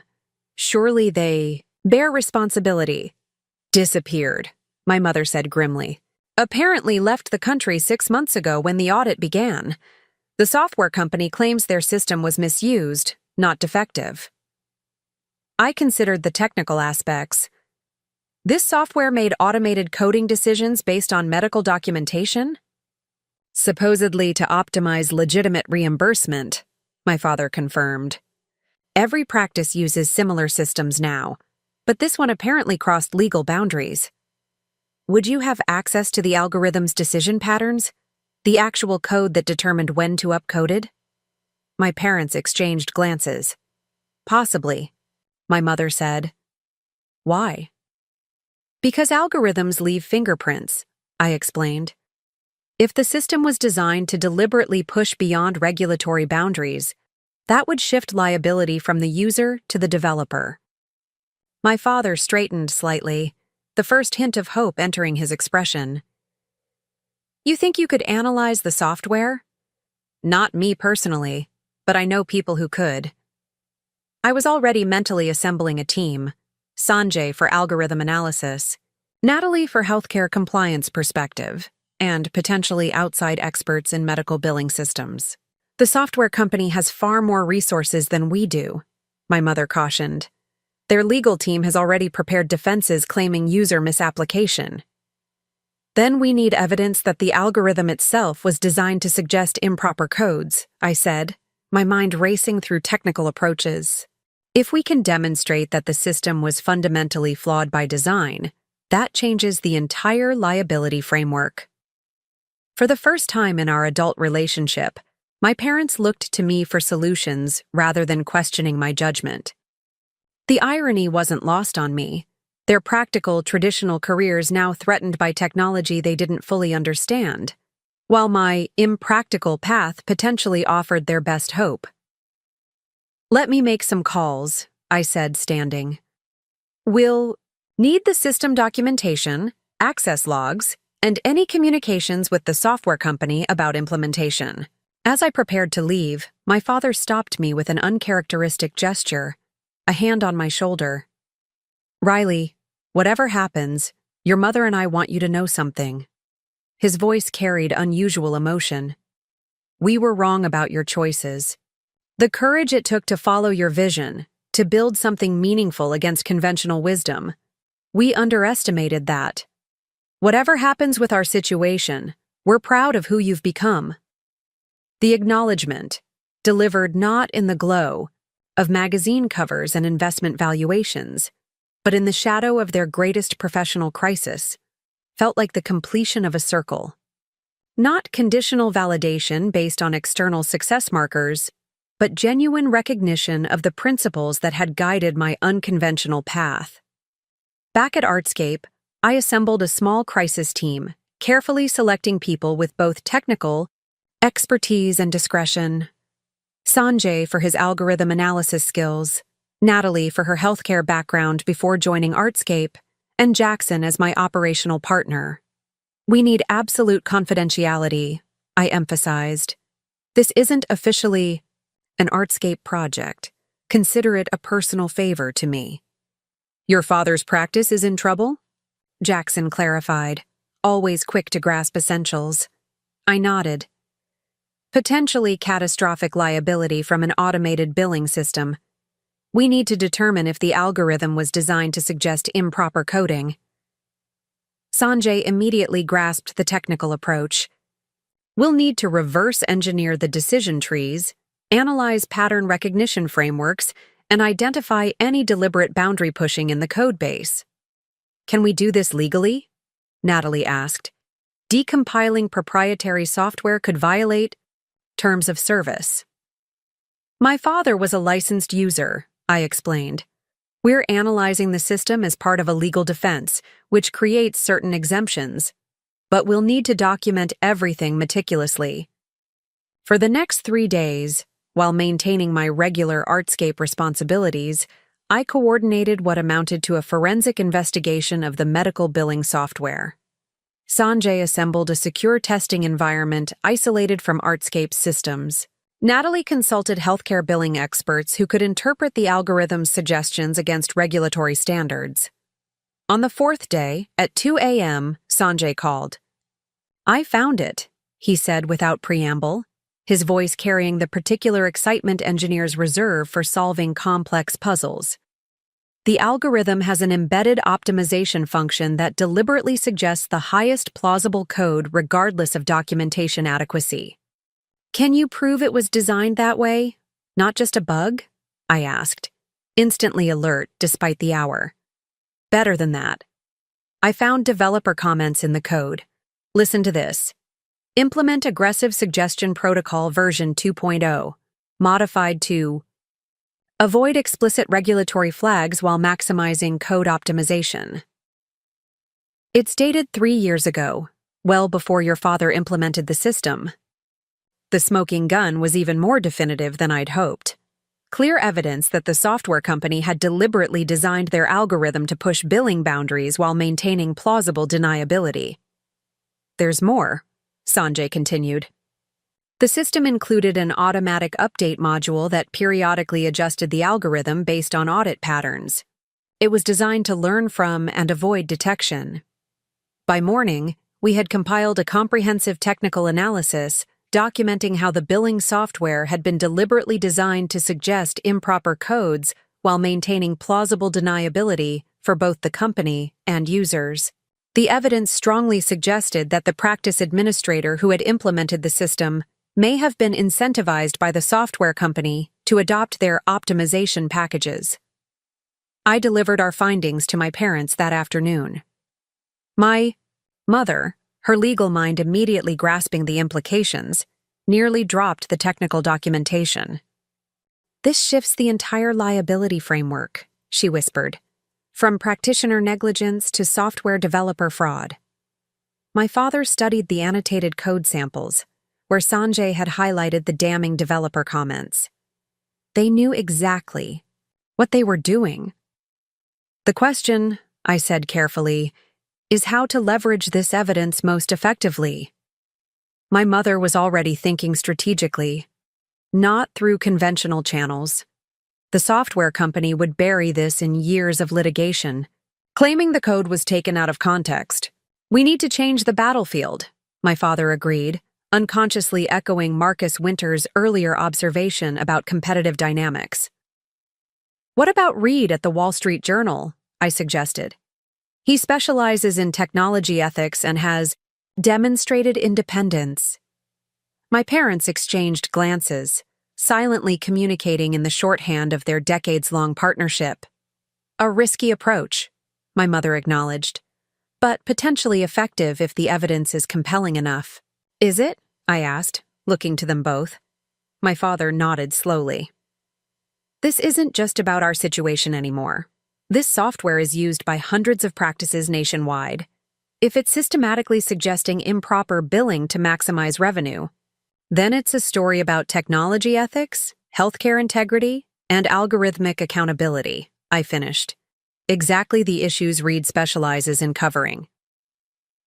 The decision was made. With careful preparation and thorough legal review, we approached Spencer Reed with our findings, not as a personal plea for help, but as a legitimate news story at the intersection of technology ethics and healthcare regulation. Reed's response was characteristically measured. If verified, this represents a significant story about algorithmic accountability in healthcare. I'll need independent technical experts to confirm your analysis. We anticipated that, I replied, providing contact information for 3 renowned algorithm ethics specialists who had agreed to review our findings.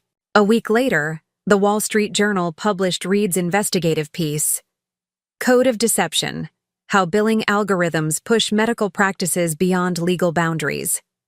The article meticulously documented how Medimax Solutions, the software company behind my father's billing system, had deliberately designed algorithms that suggested improper billing codes while maintaining plausible deniability.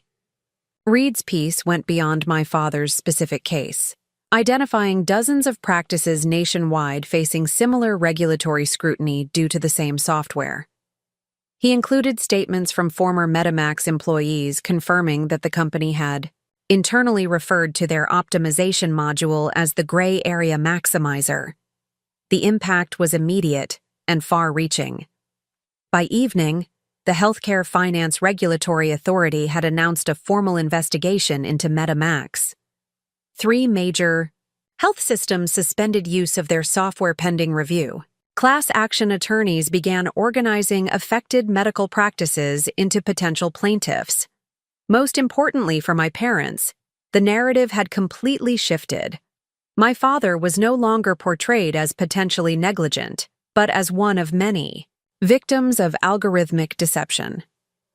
The original plaintiffs' attorneys reached out through intermediaries, suggesting interest in joining forces against Medimax rather than pursuing individual practitioners. My mother called that evening, her voice carrying an unfamiliar emotion. Relief tinged with wonder. "The plaintiff's attorney just contacted us," she said. "They're discussing adding Medimax as a primary defendant and potentially reducing claims against individual practices." "That's excellent news," I replied, careful not to sound triumphant. "Riley," she paused, "what you did, not just the technical analysis, but understanding how to change the narrative, it was remarkable." "I had good teachers," I said simply. "You and Dad taught me to seek underlying causes, not just symptoms." "Perhaps," she acknowledged, "but we never fully appreciated how you applied those lessons in your own way." After hanging up, I sat in my office, watching Seattle's lights emerge against the darkening sky. The journey from family disappointment to professional respect had taken an unexpected route. Not through awards or magazine covers or investment valuations, though those had played their part, but through applying my technological understanding to solve a problem beyond their expertise. In helping save my father's practice and professional reputation, I demonstrated the practical value of the very skills and perspectives they had once dismissed as impractical. The power dynamic had shifted not through confrontation, but through contribution. My phone rang. Marcus Winters again, his timing uncanny as always.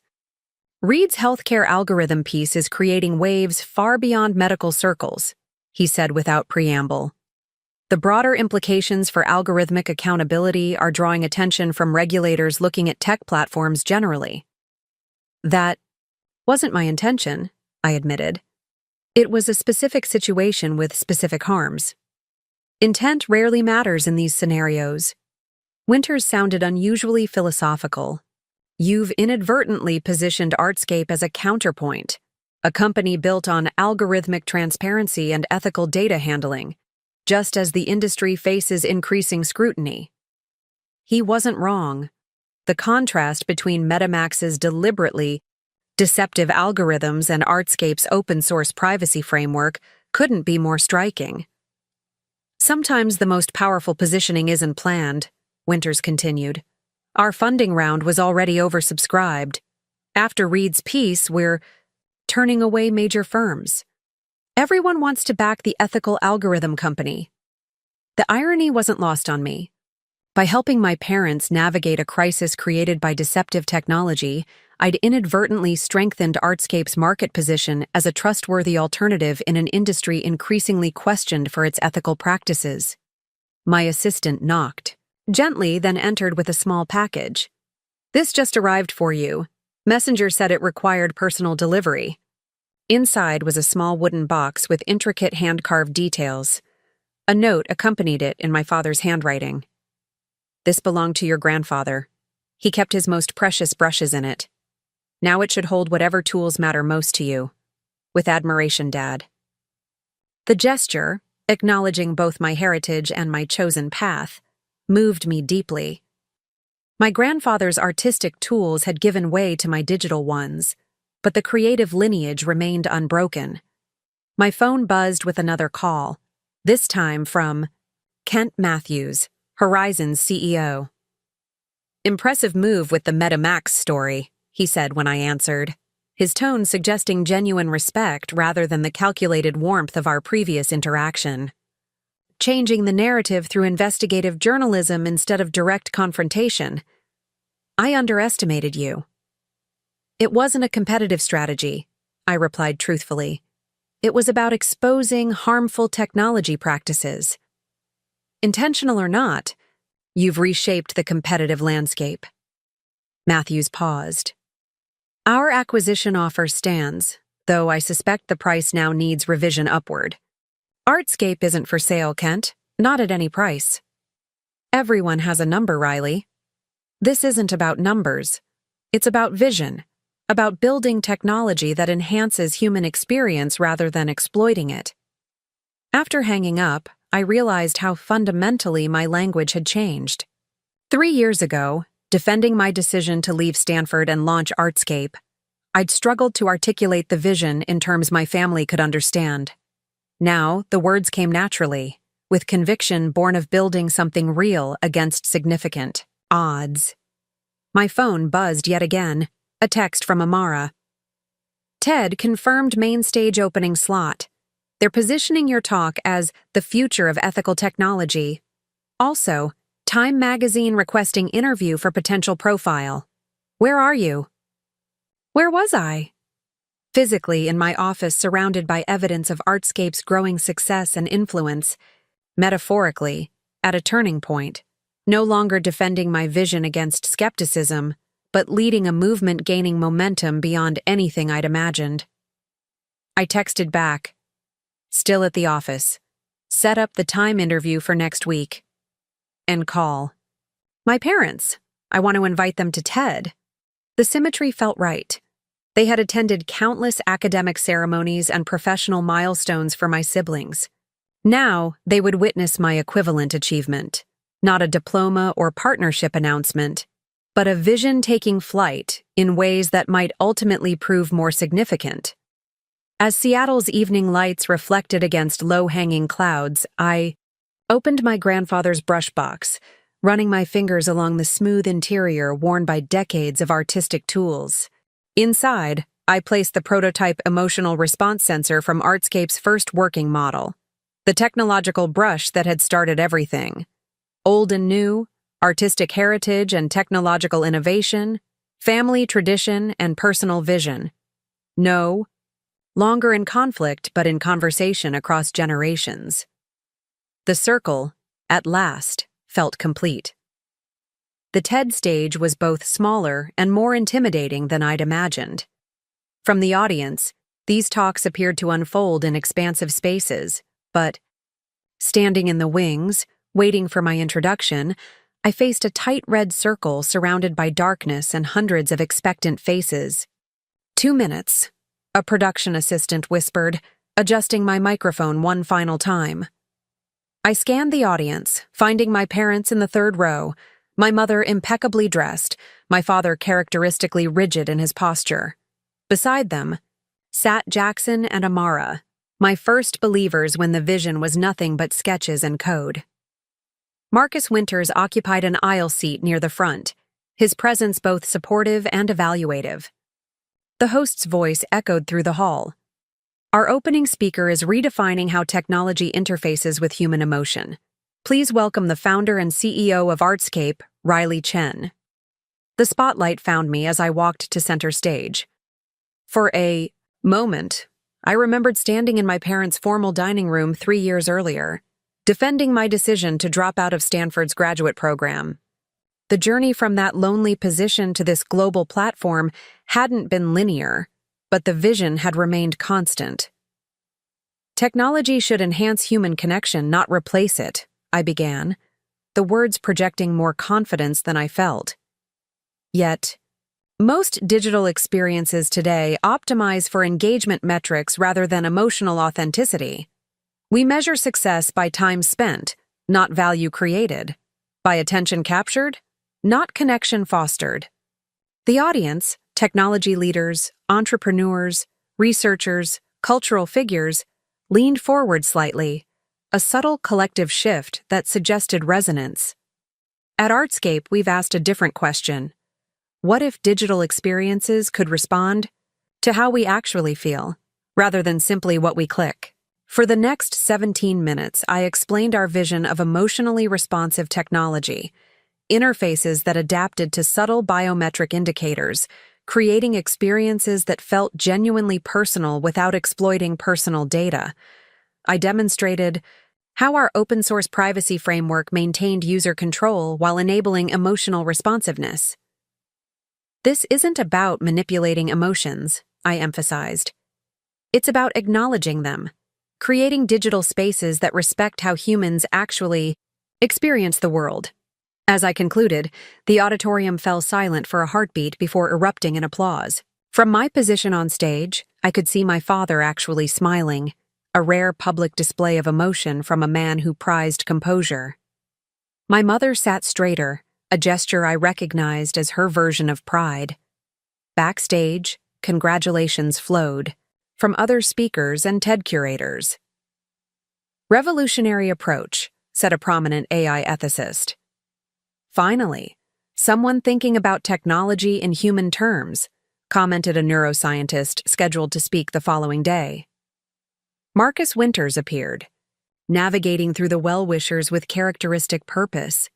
Outstanding presentation, he said, shaking my hand firmly. Perfectly positioned Artscape as a thought leader rather than just another platform. That wasn't the goal, I admitted. I just wanted to articulate the vision clearly. The clearer, the vision. The stronger the market position.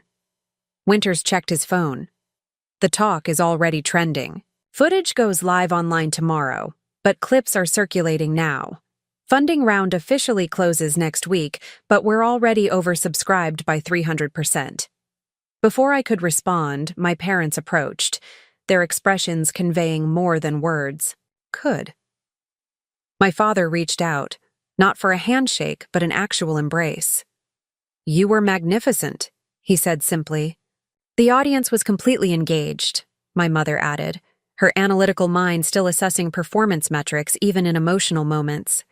The standing ovation was immediate and universal. Thank you for coming, I said, genuinely moved by their presence. It meant a lot to see you in the audience. We wouldn't have missed it, my father replied, the sincerity in his voice marking how far we'd come from the days when he'd dismissed my work as a hobby. The moment was interrupted by my phone buzzing insistently. Multiple notifications in rapid succession. Jackson appeared, his expression uncharacteristically serious. Riley, we need to talk. Now. Something in his tone made the celebration evaporate instantly. I excused myself from my parents and Winters, following Jackson to a quiet corner backstage. What's happened? It's Sanjay. Jackson handed me his tablet. This just went live on TechCrunch. The headline struck like a physical blow. Artscape's lead developer departs for Horizon Tech. This can't be right, I said, scanning the article with growing disbelief. Sanjay was in our strategic planning meeting yesterday. He's leading the next generation development team. He cleared out his desk last night after everyone left, didn't say a word to anyone. Jackson's voice held both anger and betrayal. According to this, he's taking a chief innovation officer role at Horizon with a compensation package worth 8 figures. I read further, my stomach tightening with each paragraph. The article quoted Sanjay praising Horizon's commitment to bringing emotional response, technology to a broader audience, and Kent Matthews welcoming one of the industry's leading architects of effective computing. Matthews orchestrated this, I realized. The timing, right after the TED Talk when we're most visible. It gets worse, Jackson swiped to another article.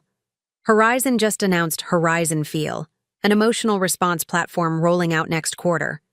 The description of Horizon Feel bore unmistakable similarities to Artscape's core technology, not identical enough to trigger clear intellectual property concerns, but close enough that Sanjay's knowledge of our architecture and roadmap would give Horizon a significant advantage in rapid implementation. They can't just copy our approach, I protested. Our core algorithms are protected. They don't need to copy exactly. Sanjay knows which paths worked and which failed. He can help them avoid all the dead ends we encountered over 3 years of development. Jackson ran a hand through his hair in frustration. They'll compress our learning curve from years to months. My phone buzzed again. Amara, texting from the auditorium. Have you seen the news? Investors starting to ask questions. The celebration of the TED Talk had evaporated, replaced by the most significant crisis Artscape had faced. Not just the loss of a key technical leader, but the potential acceleration of our largest competitor's entry into our market segment with insider knowledge of our approach. We need to get back to Seattle immediately, I decided. Assemble the leadership team, review all projects Sanjay had access to, and prepare a statement for our investors and partners. The next 12 hours passed in a blur of activity. The private flight back to Seattle that should have been a celebration of the TED Talk's success instead became an emergency strategy session. Amara coordinated crisis communications while Natalie assessed potential financial implications. Jackson and his technical team began the painful process of reviewing every aspect of our architecture that Sanjay might compromise. By the time we landed in Seattle, Marcus Winters had arranged an emergency board meeting at Artscape's headquarters. The mood in our conference room was tense as board members and key investors assembled, their expressions ranging from concern to barely disguised panic. Let's address this directly, I began, refusing to sugarcoat the situation. Sanjay's departure to Horizon represents a significant challenge. He possesses intimate knowledge of our technology architecture and development roadmap. The market is already responding, noted one investor, gesturing to her tablet where Horizon stock had jumped 6% following the announcement. The narrative is shifting to Horizon potentially leapfrogging Artscape in emotional response technology. Can we pursue legal action? Another board member asked. Surely his employment agreement contained non-compete provisions. Washington State has limitations on enforcing non-competes, our general counsel explained. And while we had standard confidentiality agreements, proving specific violations would be challenging without evidence of direct code appropriation. Marcus Winters, uncharacteristically somber, cut to the heart of the issue. The immediate question is how this affects our expansion funding and market position. Several major investors have already requested calls to discuss their commitments. The implications were clear. The momentum we'd built through the Forbes cover, Wall Street Journal coverage, and TED Talk now faced a serious threat. Investor confidence could quickly erode if we didn't demonstrate a clear response strategy. We have 3 immediate priorities, I said, fighting to keep my voice steady. First, accelerate our next-generation platform development to maintain our technological lead. Second, communicate transparently with partners and investors about our response plan. Third, reinforce our market differentiation through our ethical, framework, and privacy-centered approach. For the next 2 hours, we developed a comprehensive crisis response strategy. The board authorized emergency funding to accelerate development timelines. Winters committed to personally contacting key investors to reinforce confidence. Amara outlined a communication strategy emphasizing our first-mover advantage and ethical foundations. As the meeting concluded, Winters held me back as others filed out. This isn't just a technical or financial challenge, Riley. Matthews is attacking your personal credibility as a leader. The departure of your lead developer will be interpreted as a vote of no confidence in your vision. It's not about me, I protested. It's about Artscape's approach and technology. In this industry, at this stage, those are inseparable. Winters insisted. Matthews isn't just poaching talent, he's challenging your leadership narrative. How you respond will define Artscape's future. The following days confirmed Winters' assessment. Tech publications ran headlines questioning whether Artscape could maintain its innovation edge without Sanjay. Investor forums buzzed with speculation about how much of our secret sauce might now benefit Horizon. Several potential partnership discussions were suddenly delayed for further evaluation. Most concerning, our development team's morale plummeted. Sanjay had been more than a technical leader. He'd been a mentor to many younger developers who now questioned their own futures at Artscape. 1 week after the TED Talk, I faced another crisis. Natalie, our CFO, requested an urgent meeting. 3 major investors in our expansion round are wavering, she reported grimly. They're not officially withdrawing yet, but they've requested additional due diligence and timeline reassessments, which translates to looking for an exit strategy. I concluded. If they pull out, others will follow. The funding round could collapse. Natalie hesitated. There's another development. Kent Matthews has requested a meeting. With who? With you. Privately. The timing left little doubt about Matthews' intention. With our funding round vulnerable and team destabilized, Horizon was positioning for another acquisition attempt, likely at terms far less favorable than their previous offer. Decline the meeting, I instructed.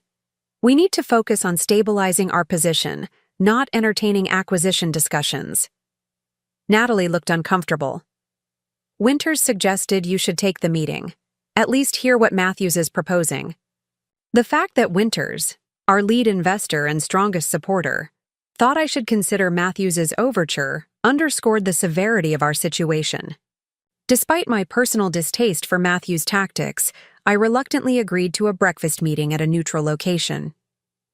The following morning, I arrived at an upscale downtown restaurant to find Matthews already seated, reviewing documents with practiced nonchalance. He stood as I approached, offering a handshake I reluctantly accepted. Riley, thank you for making time. His tone suggested we were colleagues rather than competitors who had engaged in increasingly hostile tactics. I've been following Artscape's journey with genuine interest, including orchestrating media attacks and poaching our lead developer, I noted, taking a seat. Fascinating definition of interest. Matthews smiled thinly. Business is competitive? By nature. Sanjay made his own decision based on the opportunities we presented. Let's skip the pretense, I suggested. You requested this meeting for a specific reason. What is it? Matthews slid a folder across the table. Horizon is prepared to acquire Artscape for $200 million. Full cash consideration. Immediate closure. The offer, a third less than their previous proposal, confirmed my suspicion that Matthews was exploiting our vulnerable position.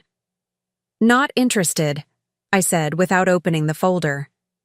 Just as we weren't interested at $300 million. The landscape has changed, Matthews pointed out. Your lead developer now works for us. Your funding round is destabilizing. The market is questioning whether Artscape can deliver on its vision without its technical architect. And, conveniently, you've helped create that exact narrative, I observed. Matthews shrugged. Perceptions matter in this industry. Currently, perception favors Horizon's ability to execute on emotional response technology. Our scale, resources, and now technical leadership position us to dominate this category. Is that why you requested this meeting? To explain why I should surrender to inevitable market dynamics? I requested this meeting to offer a graceful and profitable exit before circumstances deteriorate further. Matthew's facade of collegiality slipped slightly, revealing the predatory calculation beneath. Your vision has merit, Riley, but vision without execution capability is just an interesting TED Talk. The deliberate reference to my recent presentation meant to be Artscape's triumph, but now overshadowed by crisis, struck its intended target. For a moment, doubt crept in. Was Matthews right? Had Sanjay's departure fundamentally compromised our ability to execute? I pushed the folder back across the table, untouched. Artscape isn't for sale, not at any price. This isn't just about price. Matthews leaned forward. It's about legacy. Within Horizon, your work could reach billions of users. As a standalone company facing our competition, your market window is closing rapidly. Our approaches are fundamentally incompatible, I countered. Horizon optimizes for engagement and data collection. Artscape prioritizes emotional authenticity and user privacy. Pretty principles, Matthews acknowledged. But principles don't scale without market dominance, and you've just lost your technical path to that dominance. As I prepared to leave, Matthews delivered his final argument. Your investors are already questioning their commitments when Horizon announces our emotional response platform next month, incorporating innovations your former developer is already implementing. That questioning will become withdrawal. This offer represents your best outcome, Riley. I'll take my chances with innovation over intimidation, I replied, standing to leave. Artscape will compete on the quality of our vision and execution, not through poaching talent and manipulating market narratives. Though I maintained composure through the encounter, doubt followed me back to Artscape's offices. Matthews's assessment of our vulnerable position wasn't entirely wrong. Without our lead developer, and with investor confidence, wavering, our path forward had narrowed significantly. At our office, I found Jackson waiting with news that initially seemed positive. We've completed our security review. Sanjay doesn't appear to have taken any proprietary code or documentation before departing. That's something, at least. But, Jackson continued reluctantly, he didn't need to. His knowledge of our architecture and approach is comprehensive. He can help Horizon rebuild similar capabilities without directly copying our code. The challenge was becoming clearer. This wasn't just about protecting specific intellectual property. It was about maintaining our innovation lead despite losing a key architectural mind. Later that afternoon, I received an unexpected call from my father. I saw the news about your developer leaving, he said without preamble. How significant is this setback? The direct question, free from the platitudes others had offered, was characteristic of Victor Chen. He wanted unvarnished assessment, not reassurance. Significant, I admitted. Sanjay knew our technology architecture intimately. Horizon can accelerate their competitive entry by months, maybe years. And your response strategy? I hesitated, then shared the truth I'd been reluctant to acknowledge. Fully. We're still developing it. Horizon has effectively created a perception that Artscape's innovation was dependent on a single technical leader who now works for them. My father was silent for a moment, considering. When I faced the Medimax crisis, you identified the fundamental issue quickly. The algorithm itself was problematic by design. What's the fundamental issue here? The question cut through peripheral concerns to the core challenge. What was the actual problem beneath the immediate crisis? Dependency, I realized. Not technical dependency on Sanjay specifically, but market perception that Artscape's innovation resided primarily in one technical leader rather than in our organizational approach and philosophy. Then your response must address that fundamental misconception, my father suggested. Not by words alone, but through demonstrable evidence. The conversation shifted something in my perspective. I'd been focusing on the tactical crisis, lost talent, wavering investors, competitive threats, rather than the strategic narrative Matthews was constructing. That Artscape's innovation was personality-dependent rather than structurally embedded in our approach. That evening, I called an emergency meeting with our remaining technical leadership. Instead of focusing on damage control, I reframed the challenge. We've allowed a narrative to develop that Artscape's innovation depended primarily on Sanjay. I began. That's fundamentally false. Our approach to emotional response technology emerges from our collective philosophy and methodology, not any individual's contribution. For the next 3 hours, we worked to articulate that collective approach explicitly, the principles, frameworks, and methodologies that had guided Artscape's development independent of any single contributor. By midnight, we had outlined what I termed our innovation architecture, a formal documentation of how Artscape approached emotional response technology fundamentally differently from engagement-optimized platforms like Horizon. The following morning, I shared this framework with Marcus Winters, proposing an unconventional response to our crisis. Instead of defensive statements about Sanjay's departure, we publish our innovation architecture as a formal white paper, I explained. We demonstrate that our approach is embedded in organizational methodology, not dependent on individual talent. Winters studied the document thoughtfully. Revealing your innovation methodology publicly is unorthodox. Most companies guard such frameworks as proprietary advantages. Which is precisely why it's effective, I argued. It directly contradicts Matthew's narrative that he acquired our innovation capability by hiring Sanjay. It shows that our approach is embedded in principles that can't be transferred through individual talent acquisition. Bold strategy, Winters acknowledged, but potentially compelling if executed properly. With Winters' cautious support, we accelerated development of the white paper while simultaneously addressing immediate investor concerns. Amara coordinated with technology publications for the paper's release, positioning it as a natural extension of our commitment to transparency rather than a reactive defense.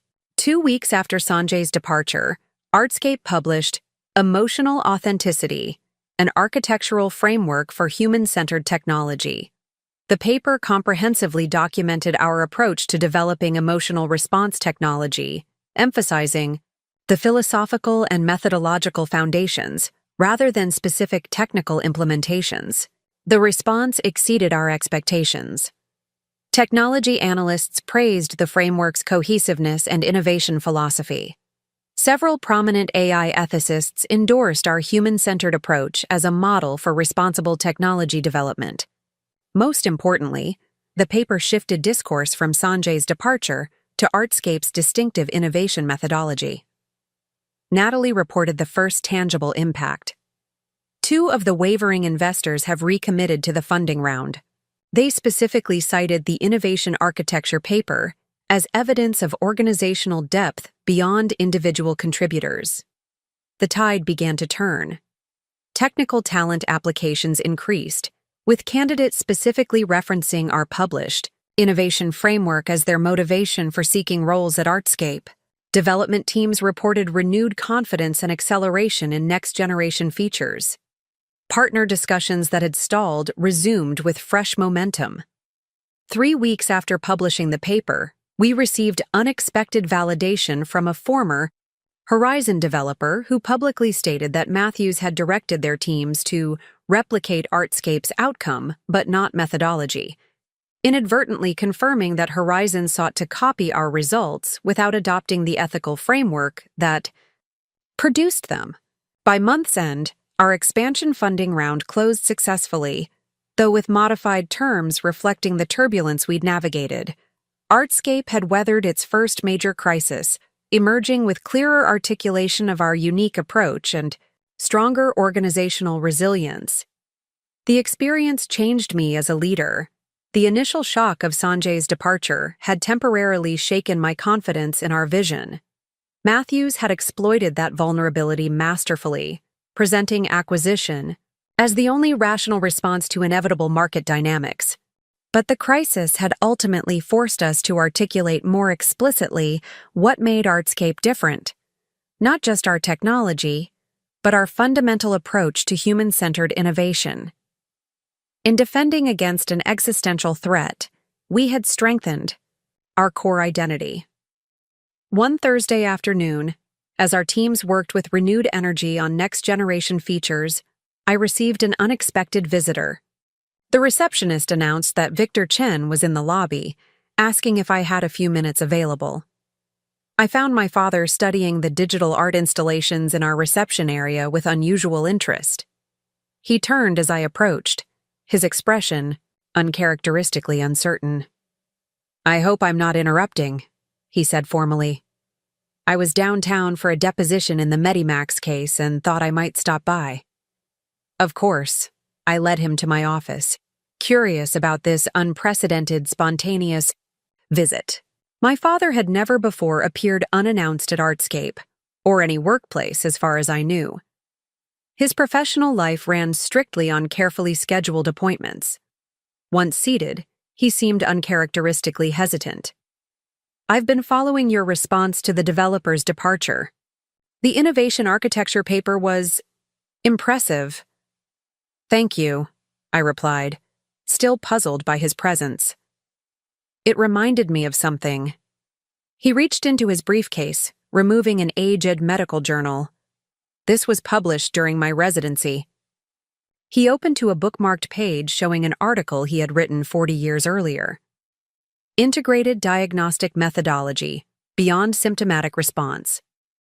I proposed a framework for diagnosis that integrated technological assessment with human observation, he explained. It was considered controversial at the time, arguing that medical technology should enhance physician perception rather than replace clinical judgment. The parallel to Artscape's philosophy was unmistakable. Technology enhancing human emotional intelligence rather than supplanting it. I never knew about this, I said, genuinely surprised. His early publications had never been mentioned in family discussions. It wasn't particularly successful, he admitted.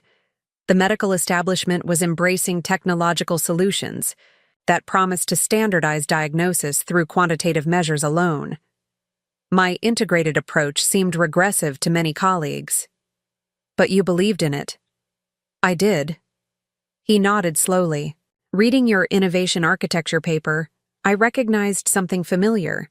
Not the technology itself, but the underlying philosophy about how technology should serve human capabilities rather than replace them. This unexpected connection, the realization that my approach to technology echoed my father's early vision for medicine, created a bridge between our seemingly divergent paths. Why are you sharing this now? I asked. My father's response came after careful consideration. Because I failed to recognize that your vision for technology carried forward principles I once advocated but didn't successfully implement. When you left Stanford to pursue Artscape, I saw only risk and impracticality, not the continuation of an approach I had once believed in deeply.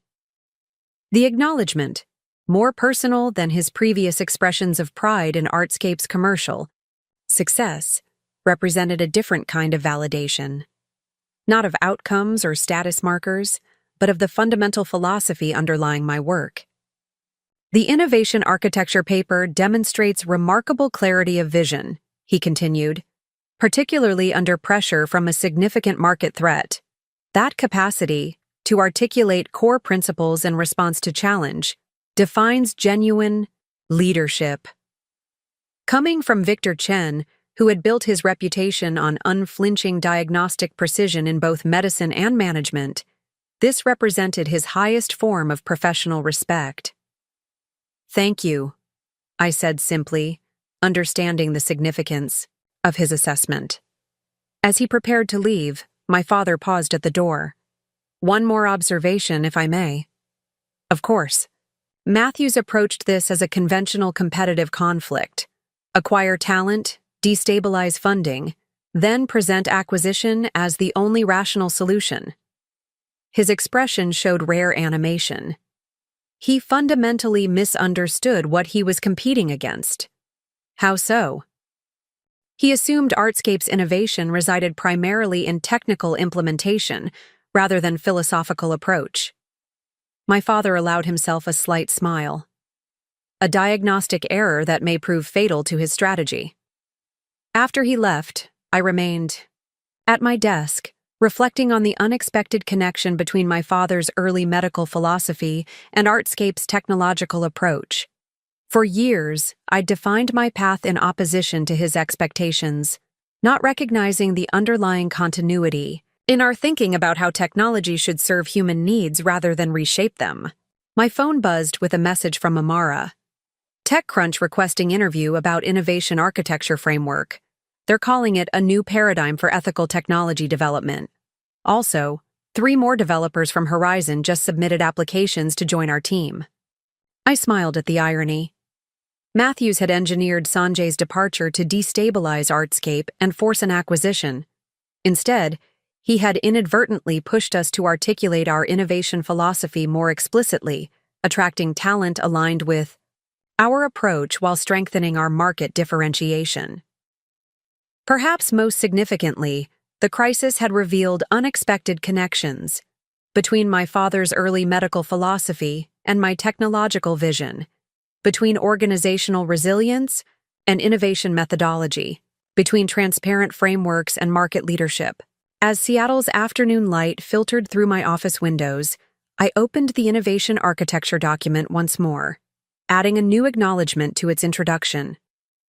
This framework builds upon a lineage of human-centered approaches to technology, including early work in integrated diagnostic methodology that recognize technology's highest purpose is enhancing human capability rather than replacing it.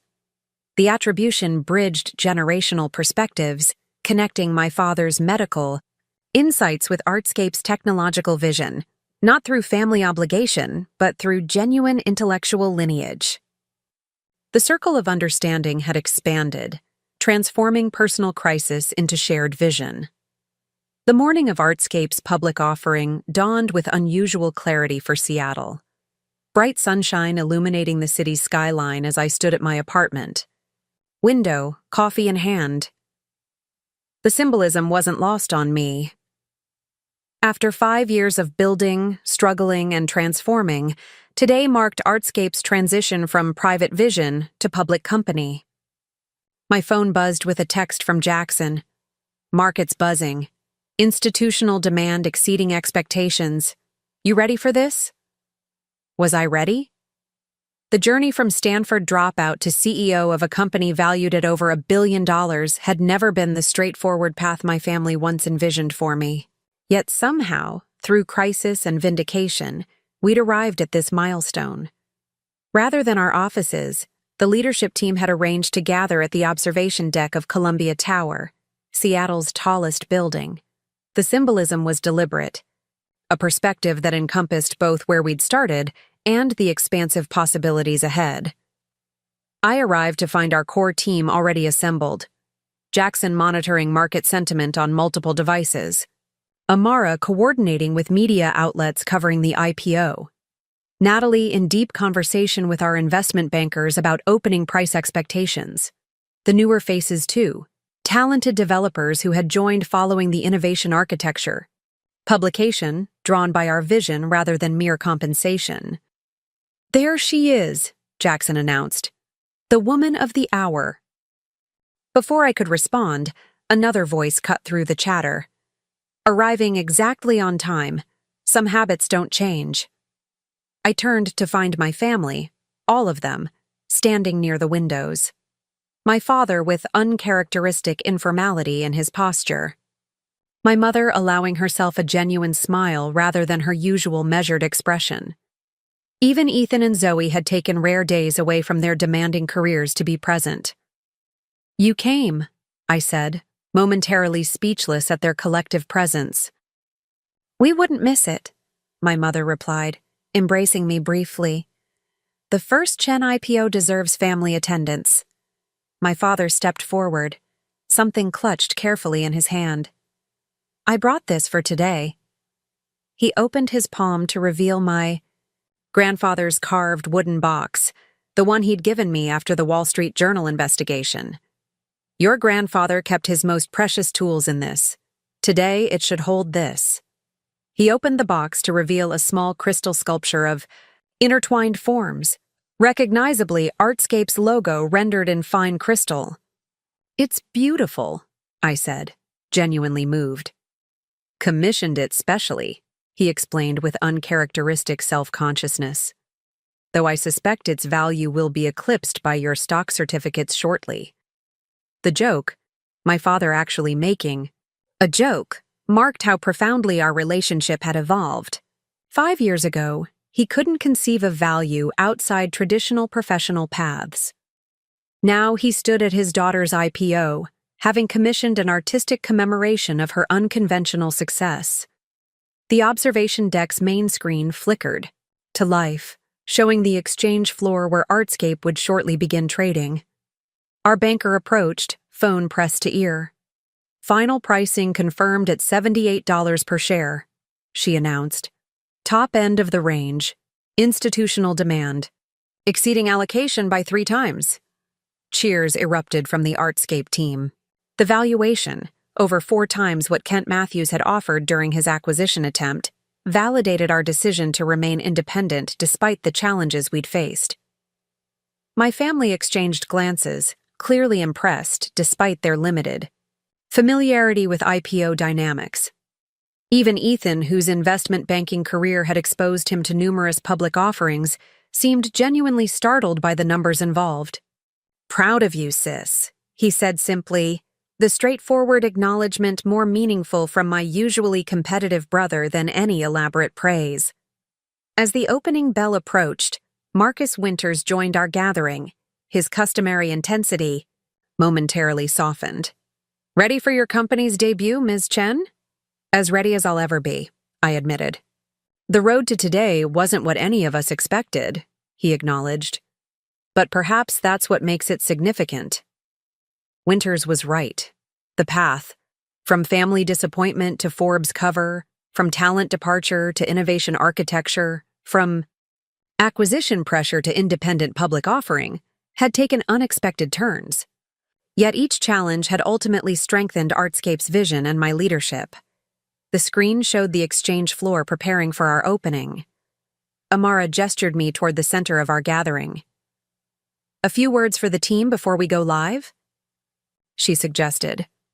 I looked around at the faces before me, my professional family who had believed in our vision through countless challenges, and my actual family who had evolved from skeptics to supporters through their own journey of understanding.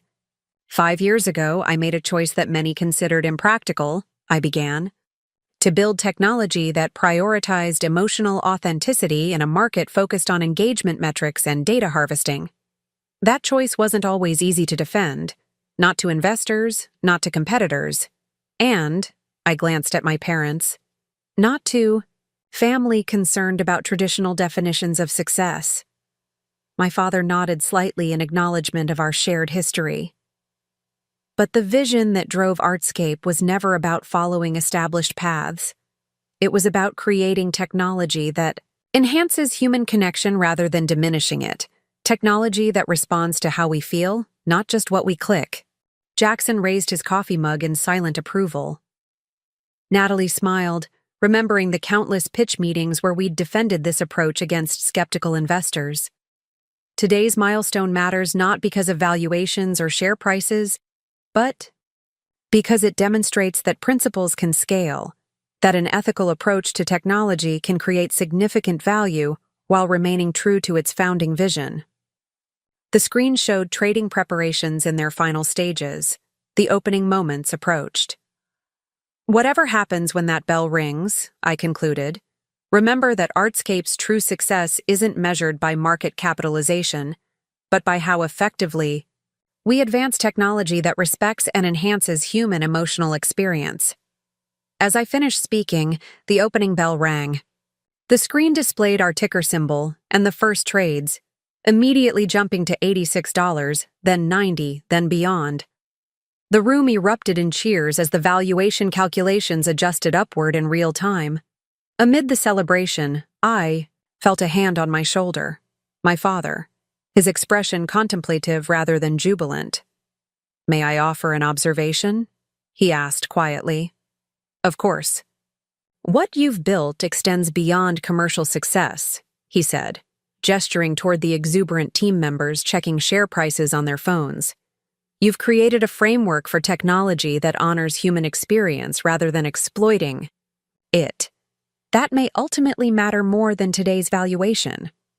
Coming from Victor Chen, who had spent decades measuring success through conventional status markers, this represented extraordinary evolution in perspective. "Thank you for seeing that," I replied simply. As the celebration continued around us, a notification appeared on the main screen. an announcement from Horizon Tech. Kent Matthews was stepping down as CEO, replaced by their board chair effective immediately. No explanation accompanied the announcement, but industry analysts were already connecting the timing to Artscape's successful public offering and Horizon's struggling emotional response platform. Jackson appeared at my side, grinning at the Horizon announcement. Poetic justice. Matthews orchestrated Sanjay's departure to force our acquisition and ended up strengthening our position while undermining his own. It was never about competing with Matthews, I reminded him. It was about building technology true to our vision. Still, he persisted, you have to appreciate the symmetry.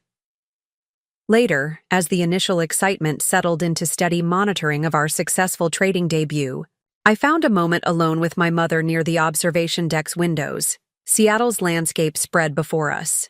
Did you ever imagine this outcome when I left Stanford? I asked her.